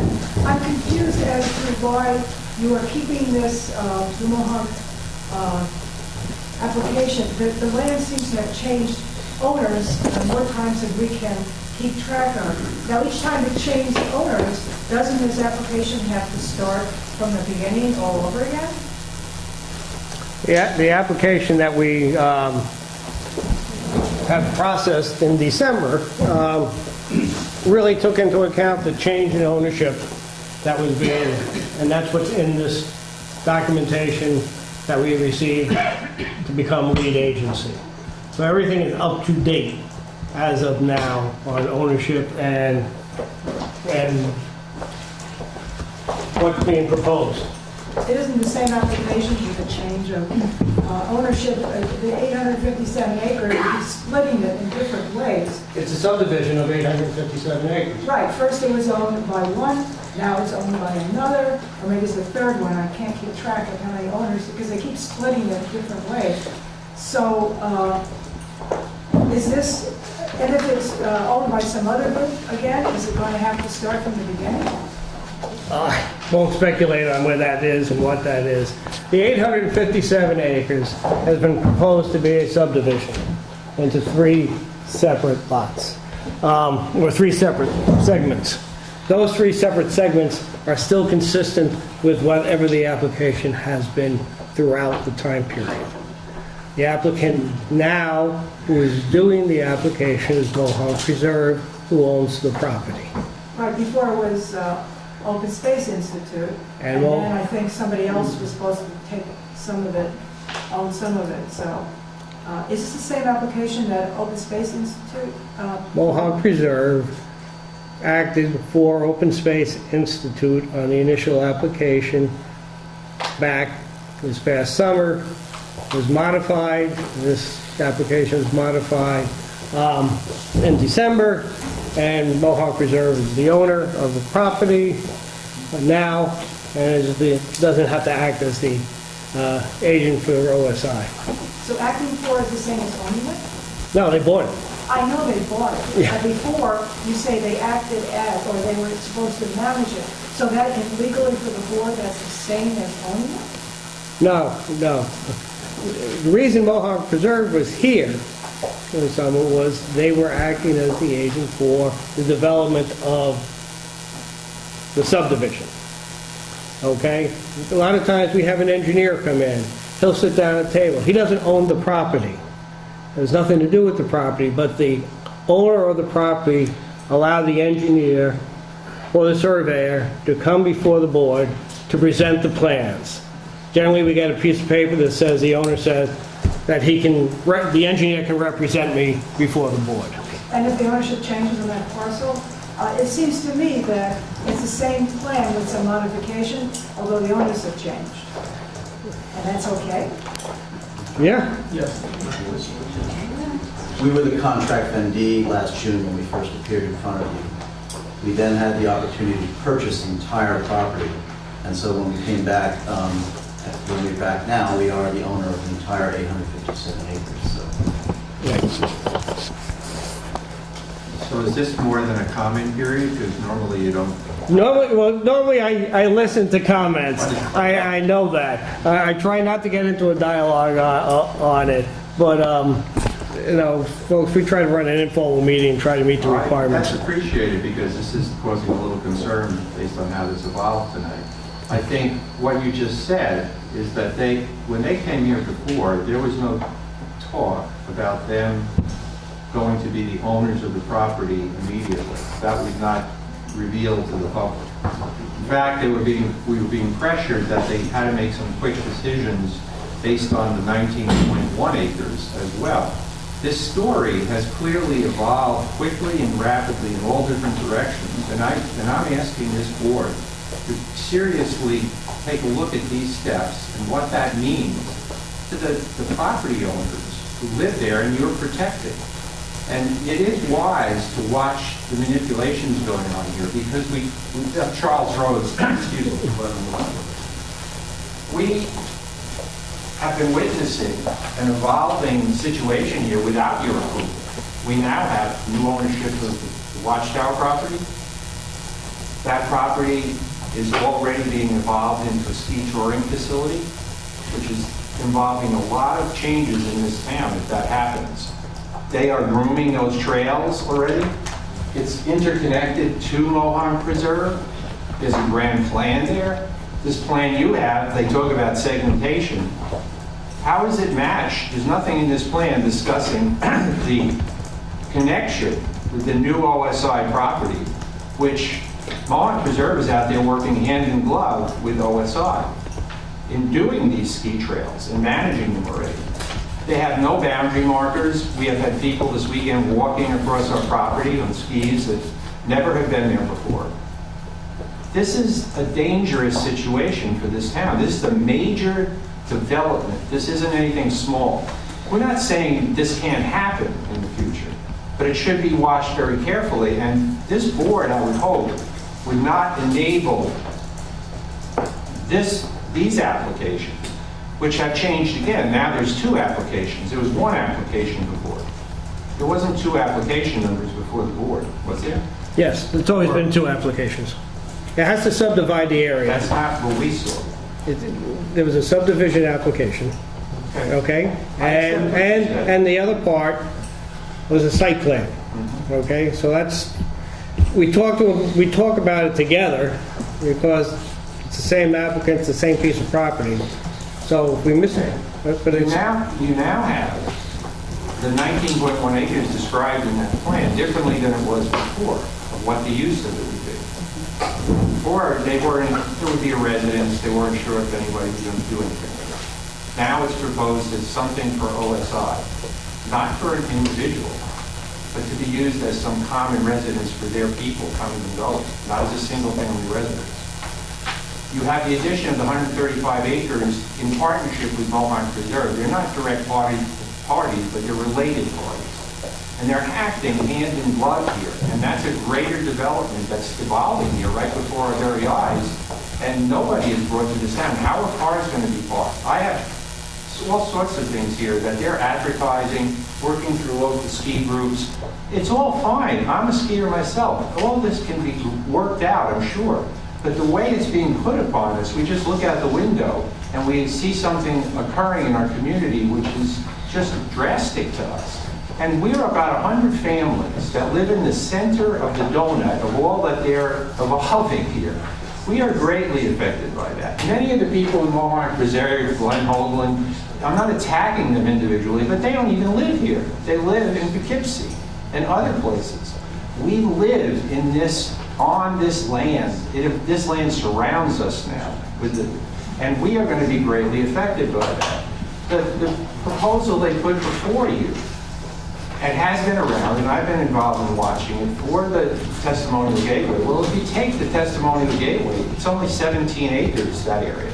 That is in the heart of our community, all the neighborhoods around there. And you're going to allow a 100-car parking lot within that, potentially. I'm not saying you're allowing anything yet, but if you know why we're sensitive to this and these meanderings over all these years of different directions, it's because we can't even get a hold of it, and we live within it day in and day out, and we're concerned about how this is going to evolve. When I see people wandering onto my property, I see people going to take over property that adjoins me, going to affect and go back on promises that were made to us that are a matter of public record. These statements have been made, and we have them, and you have them. So we're just saying take it easy here and recommending that when you review these, you carefully consider the impact it's going to have on people like myself and the good people who live in that community. That is more important than all these other things of inviting people from outside our community to come in, utilize these properties for various and sundry reasons. We already live there. We are the animals living in our community. And we're going to be impacted by this. Thank you. Thank you. Yes, then.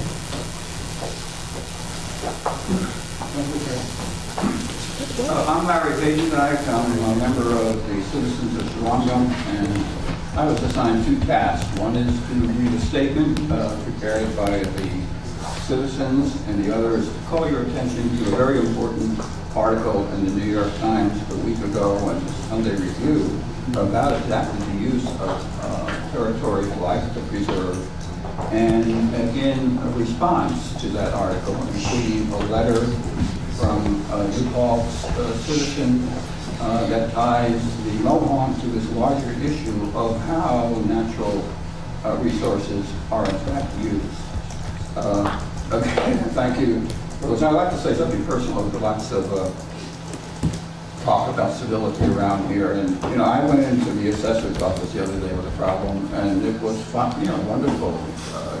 It's a great staff here, and one of the privileges of being here, and now that I'm a real citizen, because I now have enemies, makes me feel part of things, is coming to these meetings. I remember the great town meeting, which the gentleman was up in favor of the beaver. I want to meet that gentleman and see if we can get some beaver over to my territory. But, I mean, we really do appreciate the ability to address you, and that's what Charles is speaking. Okay, this letter, let me say something about the citizens. We are now a New York State not-for-profit 501c3 corporation. We are incorporated, and the mission is to inform and empower the community. And we take that seriously, and that means that we do everything we can to be evidence-based, to be rational and clear, and we have an unusual membership because to do that. Some of you know Bruce Simon. We have at least 2 lawyers on the committee, and not only that, others whose whole professional life has been involved in land use, community relations, nonprofits, and the issues that you're dealing with here. This was written by, and so this letter is, in fact, expressive of the citizens. But if you listen to Charles and refer to his 100 neighbors, what's happening along the ridge and the whole area from the borders of Rosendale all the way out to the other side of Albany Post Road is people are really, really upset.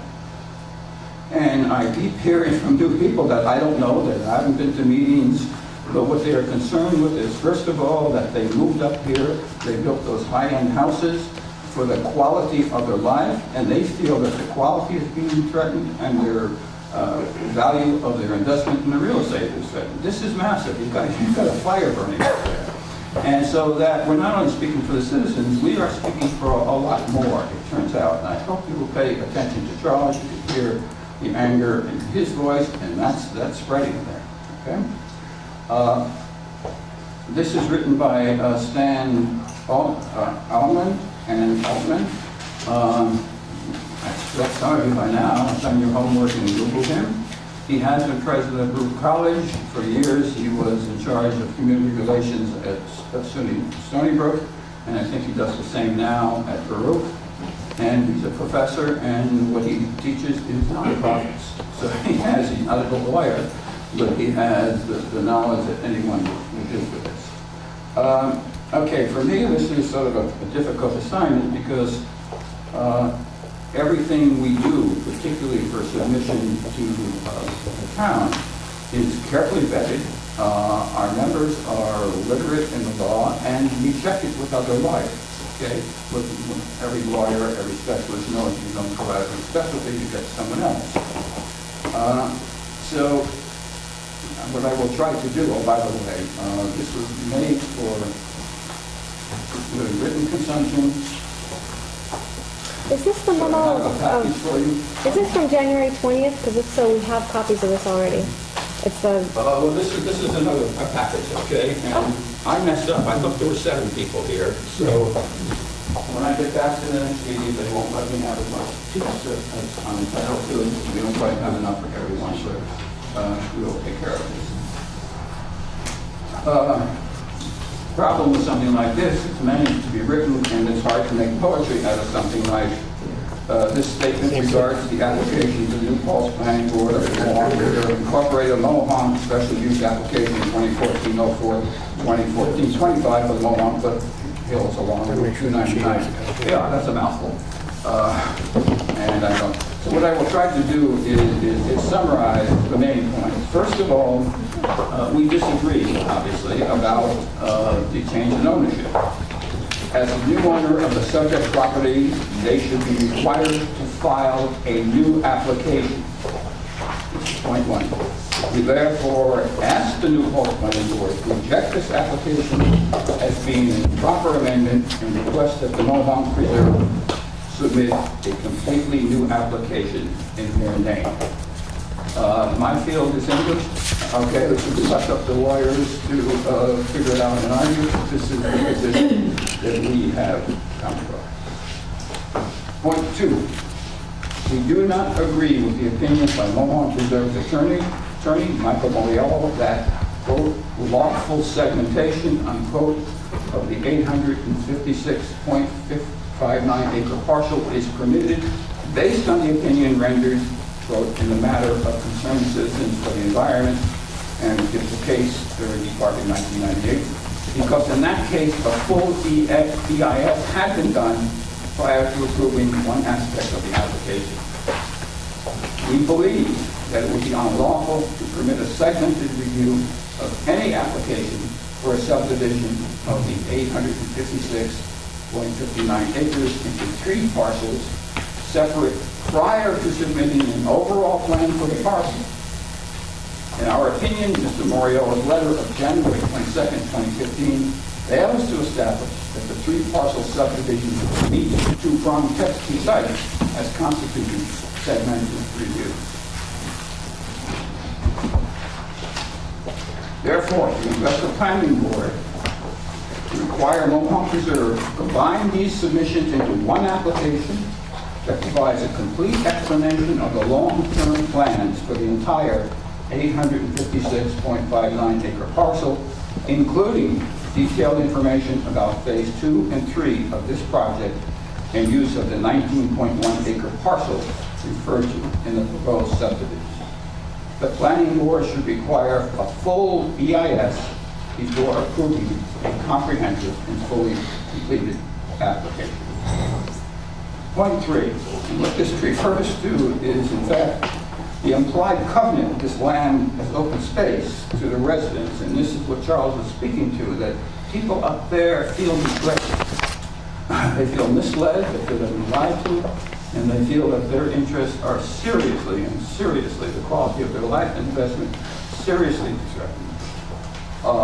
All of the proposed development at the Testimonial Gatehouse will occur in the midst of a residential neighborhood, risking disruption and negative environmental impacts on the neighborhood and surrounding areas due to the huge volume of traffic and visitors the proposed project would produce. Point 4, we underscore our earlier statements that a project of this size and scope requires a full environmental impact statement. Mohonk Preserve is refusing to commission a full EIS by asserting the project qualifies for a negative declaration. Other projects being proposed in New Paltz have volunteered to commission EISs, and as a result, the review of these projects is proceeding in an orderly fashion with citizen input. This is the fundamental approach to the planning and should be a prerequisite for any further review. For all of the following reasons, citizens of Toronto urges the Planning Board to, 1, require Mohonk Preserve to submit a new application in its name, require a full site plan and narrative for all phases of the project and the entire 856.5 acres, not only the 836 acres referenced in the latest submission. Mohonk Preserve has submitted a segmented application in anticipation of a segmented review on land that is not yet subdivided. There is no basis on which the Planning Board can enable this. We request that you consider the broken promises made by the prior owners of this parcel regarding, quote, no development in light of the proposed large-scale development. And 4, to require when and if a new proper application is submitted, a full environmental impact statement, including the proposed plans by OSI and Mohonk Mountain House for their adjacent parcels. Respectfully submitted on behalf of the citizens, Stan Altman, President. Okay. Other thing I'd like to just call your attention to, okay, and I'll finish. This is the New York Times, Sunday, February 15th. Meeting only, footsteps, think again, And this is about, by Christopher Solomon, and it's about the way that even relatively benign usage of a preserve, of a nature area, can be affected by hikers, by skiers, etc. And it's something that everyone in New Paltz concerned with the environment should read. And we have a number of copies of the article, which we will handle out. But directly relevant is what? Is that responses to that. And we have responses here. But there was one response that connects things here. This is to the editor. Footsteps do affect fragile ecosystems, but as custodians of open space, even if they pursue tourism, they pursue development. In our mid-Hudson town of New Paltz, the Mohonk Reserve, in a long-standing partnership with the for-profit Mohonk Mountain House Resort, planned 100-plus car parking, visitor center, boardwalk, bulldoze trails, toilet sheds, and outdoor lighting, encouraging visitors from far and near to leap into their fossil fuel vehicles to swarm in ever greater numbers into the unspoiled. Recreation is a profitable and competitive industry, and green access is a resource that can be exploited as ruthlessly as any other to the detriment of both wild and human habitat. It affects not only the tranquil green space, but also its buffer, where someone, till now, could stop to help a tortoise cross the highway without setting off half a mile of honking horns. C.A. Rodriguez, New Paltz, New York. So I think, and in response to this is again a letter and a number of others to it, February 22nd, 2015. I think that you're going to find out that whatever you do, however this plays out here, and no one knows how, is going to find a much wider audience than New Paltz itself. And we think that what's involved here, I mean, you know, I couldn't follow the stuff on Sewergate and all that stuff. That sounds relatively petty, but none of those things affect the identity of New Paltz. The identity of New Paltz is dependent upon two things: the college and the foothills. That's who we are. And what we are saying is the citizens of New Paltz have to recognize that, in fact, they own the preserve. Because the preserve is nonprofit, and who owns a nonprofit? No one and everyone. You can't buy shares in it. We support it. And we're asking the citizens to pay careful attention, because that's why people come here. That's why most of us are here, is for the quality of life and view. And that has to be preserved. And now, the ball is in the court to make sure that every procedural safeguard is followed to do this. And it's not only citizens watching you, it's other citizens up there. And possibly, as this gets traction, the larger world. Thank you very much. All right, hold it off. This isn't a public hearing. This is a pure comment. I'm going to have to cut you back 5 minutes up there. That's it. If you have a handout and you want to read something, summarize it quickly, and you can give the handout, and the board members will read it. But do not read a handout.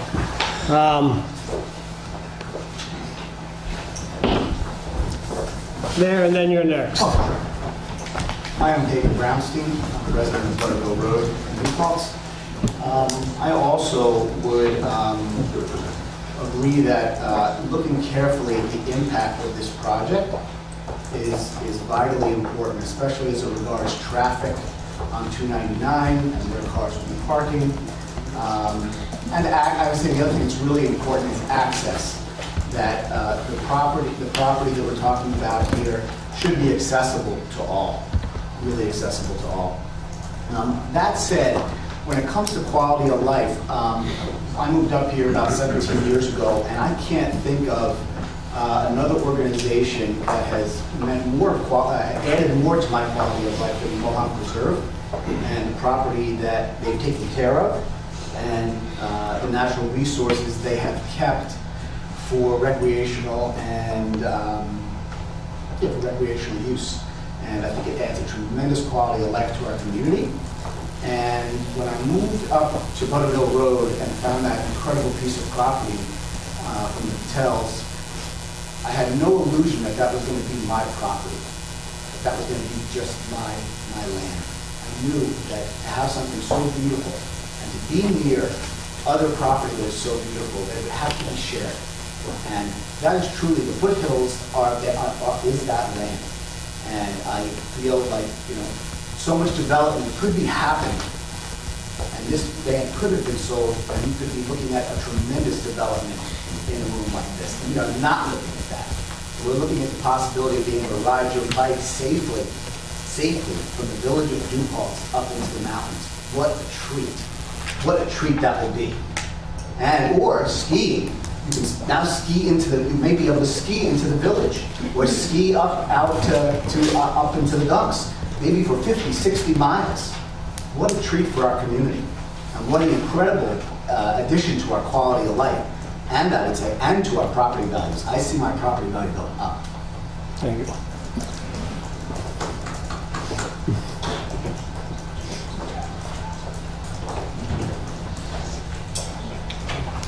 Hi, my name is Erwin Sperber. I live in Gardner, but I pay a whole lot of taxes to support the New Paltz School District that, one way or another, certainly involves the matters before you right now.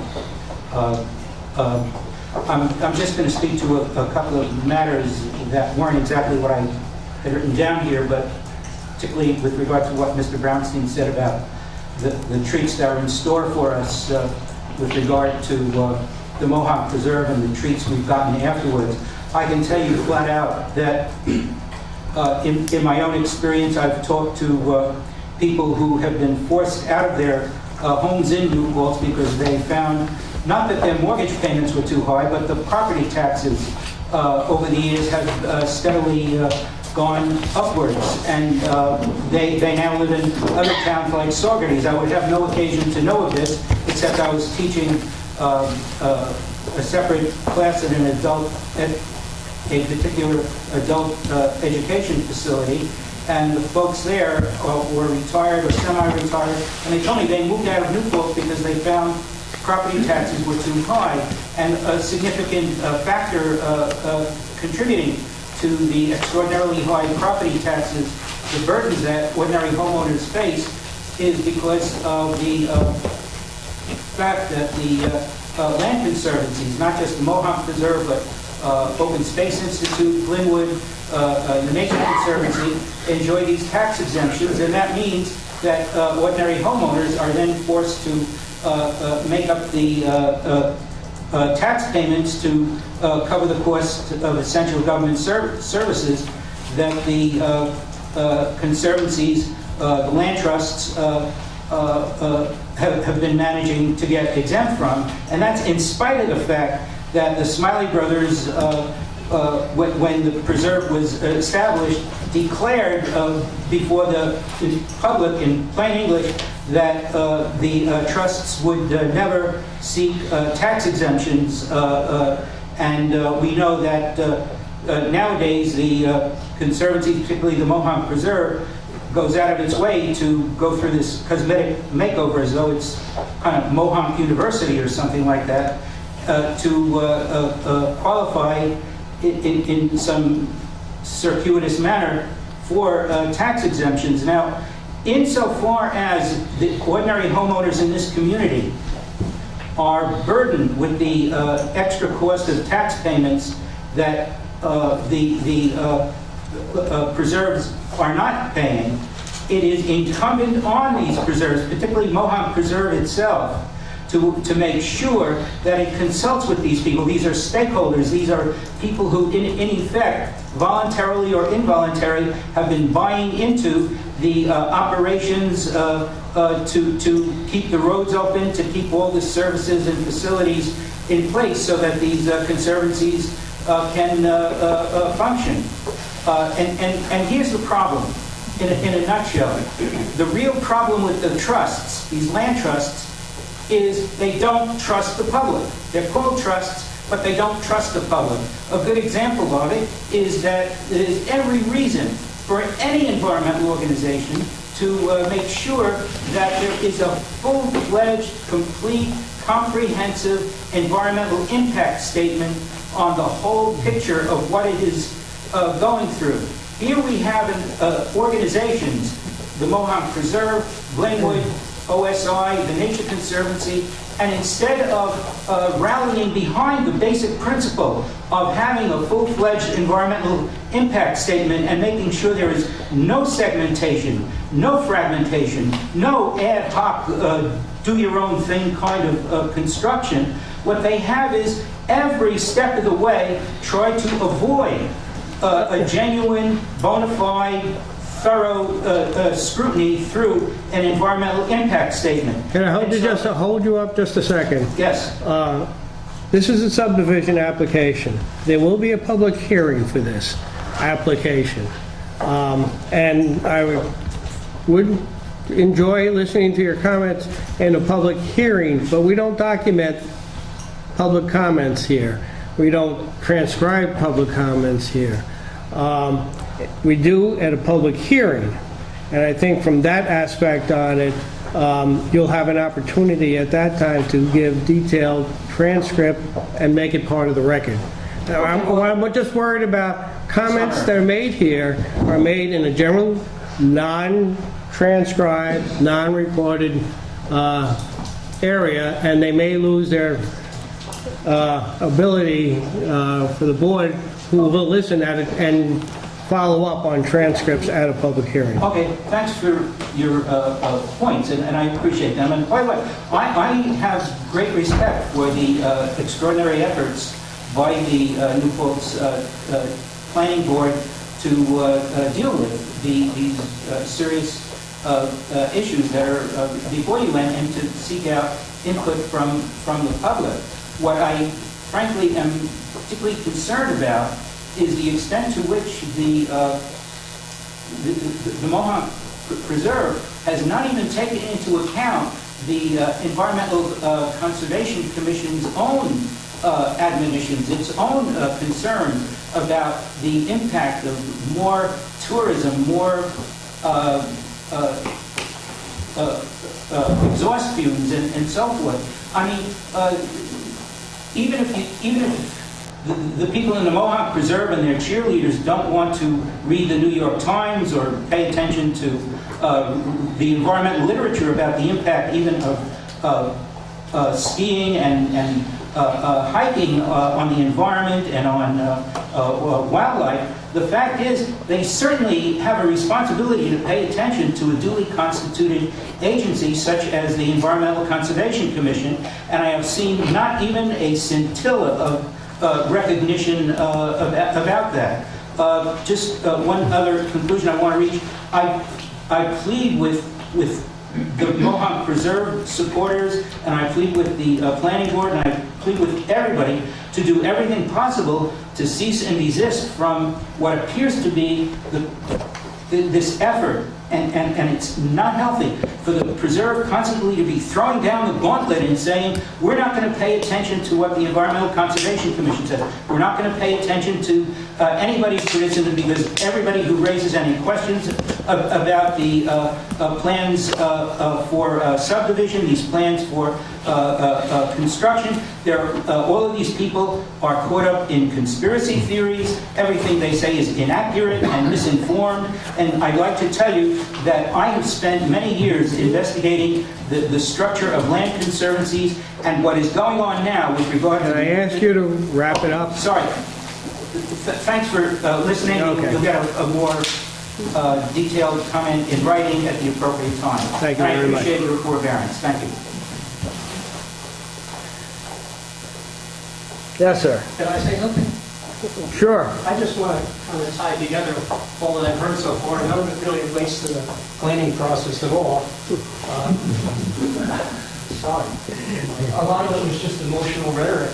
You guys have looked at 5 Can you applicants. state your name, sorry? Yes, my name is Tom Corano. I traveled 50 miles of a vested,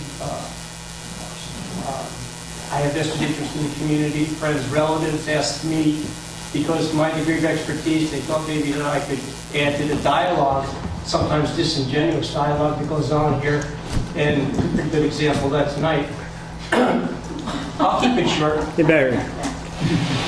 here's what we have. Comments are individuals. I just want to speak No, about the Eagle Empire, No. the Mohawk Reserve here. no. Here's what happened. Let me tell you. I first arrived on the scene here in 1967, probably long before most of the people on Bearville Road even lived there.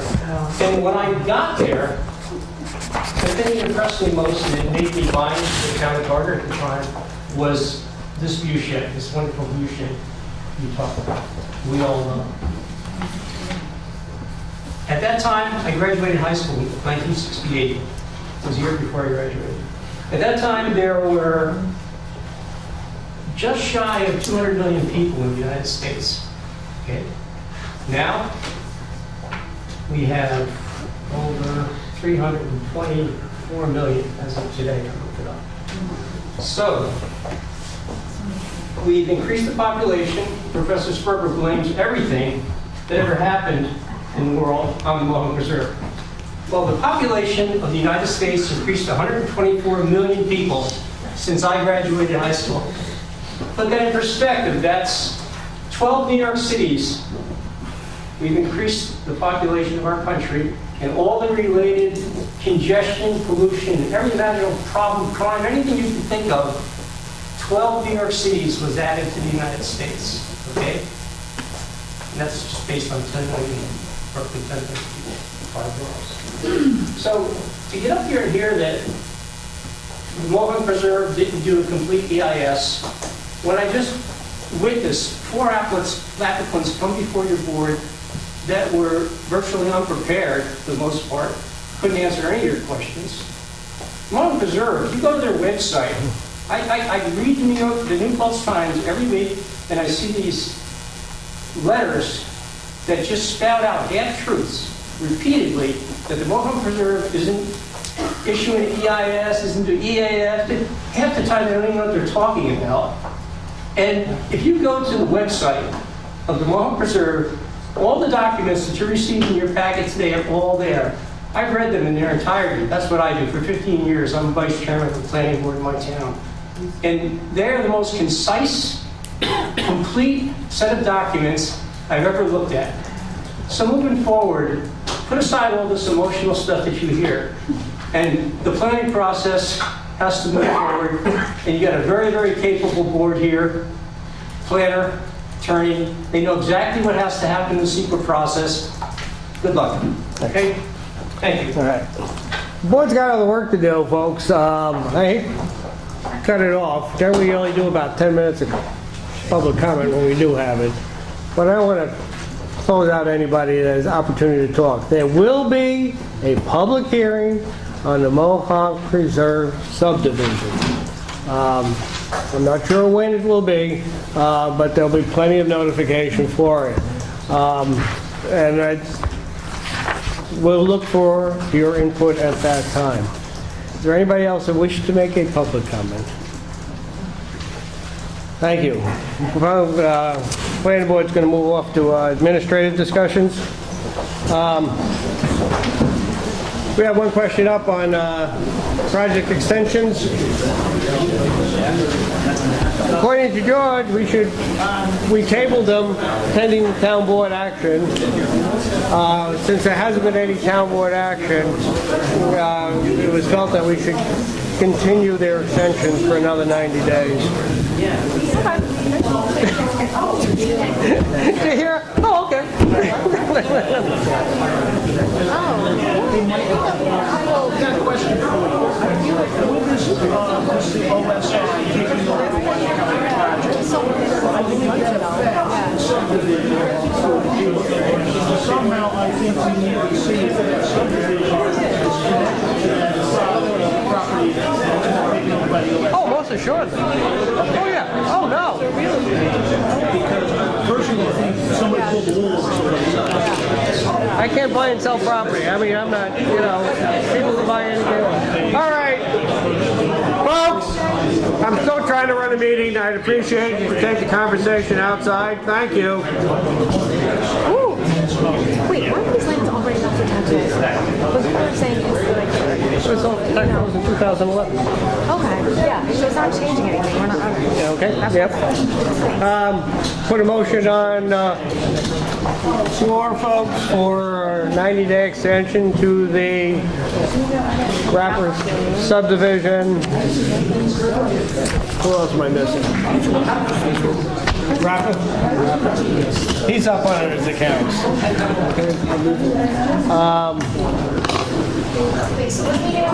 We're just doing a 90-day extension on all the ones that are up for review. What? 90 days from tonight? 90 days from today. Minutes, we're supposed to put them indefinitely, the ones that owed money, but we didn't after the 90-day extension. Right. Rapid doesn't own one. Right. We We did take action. Yeah, it's in minutes. Yeah, we should continue them. They're probably up. Yeah. He called about. Okay, folks. Want to grant the 90-day extension, motion to grant a 90-day extension to the Rapid subdivision? Second. All those in favor? Second thing on the agenda, March 23rd, we will be having a joint meeting with the Village Planning Board right here. Folks, a couple areas, what I want to do is be able to discuss common issues. One of the areas that we're looking at is 32 North. The village has rezoned their, I get it wrong, B3 or whatever it is, up 32. We're going to have a discussion with that to see how we can tie them together, what things they saw, what things we have, what kind of improvements we can go there. I would like to also discuss the joint town village comprehensive plan. At least to have a discussion. I got the village board, planning board coming, and Jeff will help us through that, where that is, and what we're doing on We'll be that. discussing it this Thursday night at the joint town village meeting. And I understand there was a discussion between the supervisor and the mayor as a prequel to what will be discussed in greater detail, so. Yes, really after your discussions, if you could bring it up, what are the roles of the planning board? So what do you want to see the roles of the planning board? We have the joint meeting coming. It would be, if we had a clue of what the roles are, maybe we could flesh out what some of us could do on that. Absolutely, yep. Okay. I'd ask you if you have any topics that you wish to discuss or wish to bring up or wish to work with the village on, infrastructure, whatever. Let us know. I'll try to get an agenda out before the next meeting, at least to the village, to talk about, what topics we can talk about. I'll work with Maurice. We'll narrow it down and we'll try to put some things on board on it. But hey, folks, I've been on board for 88 years. This is the first time I've ever had a joint meeting with the village planning board. Wow. So, Well, that's good. That's progress. Are they going to send you their list? Maurice is going to send me their B3 zone. He hasn't sent it yet. I don't know where it is, but I'll forward that around. But he's asking the same questions. And I'll check with him at the county planning board on items. But it's an opportunity, at least. Okay, what do you see that doesn't work, and what do you see that does work? We'll go from there. But Whatever happened to our workshop meeting and our trainings? that's what usually happens. It snows. You get prioritized. All right. We'll get back on track in April. Sounds You want to talk to Sue Harper about secret? Let's Yeah, do it. I don't I'm think- ready right now. Right now. Just as long as you don't touch on segmentation, you can go on and do that. Anyhow, so those are the things we have. That's all I have for the board tonight. I caution you on public comments and public hearings. We don't get into a dialogue with the people. I do listen longer than I should have, I know that. If I had a stun gun, I could probably eliminate a few people sooner, but... You wire the podium. Little buzzer on it that says down. Public hearing, though, is restricted on time. We do run on a segment of time. I look at how many people we have, and I determine whether, 3 minutes or 5 minutes is going to be the limit on it. So it won't be as bad as that, but, we have to listen to everybody.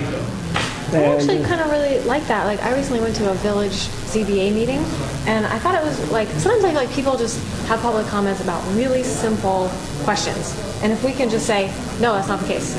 You know what I mean? Like, because at the village ZBA, it was like more of a discussion that I thought was kind of, unless it, goes on too long, I thought it was kind of good, because sometimes I feel like we're like handcuffed and people are saying things and you're like, it could be very easy just to like put this rumor at rest, or I don't know what. But I like that. I liked our discussion we just had. Just saying. Okay. So we work with it. We work with it when we can. Generally, in public hearings, people have the right to give their opinion, and we have to listen to it. Fortunately, when you get into dialogue, sometimes they go off on the track, and you don't want to do that. Okay, that's all I had on the agenda for tonight. I thank you all. Motion to adjourn. Second. All in favor? Aye.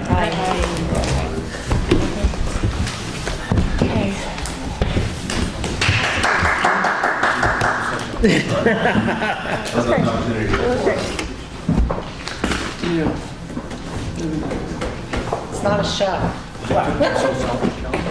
No, I wasn't going to, the only reason I put them on was to do lead agency, not to discuss the application. Oh, okay. Well, Then we're going to find that out in the morning.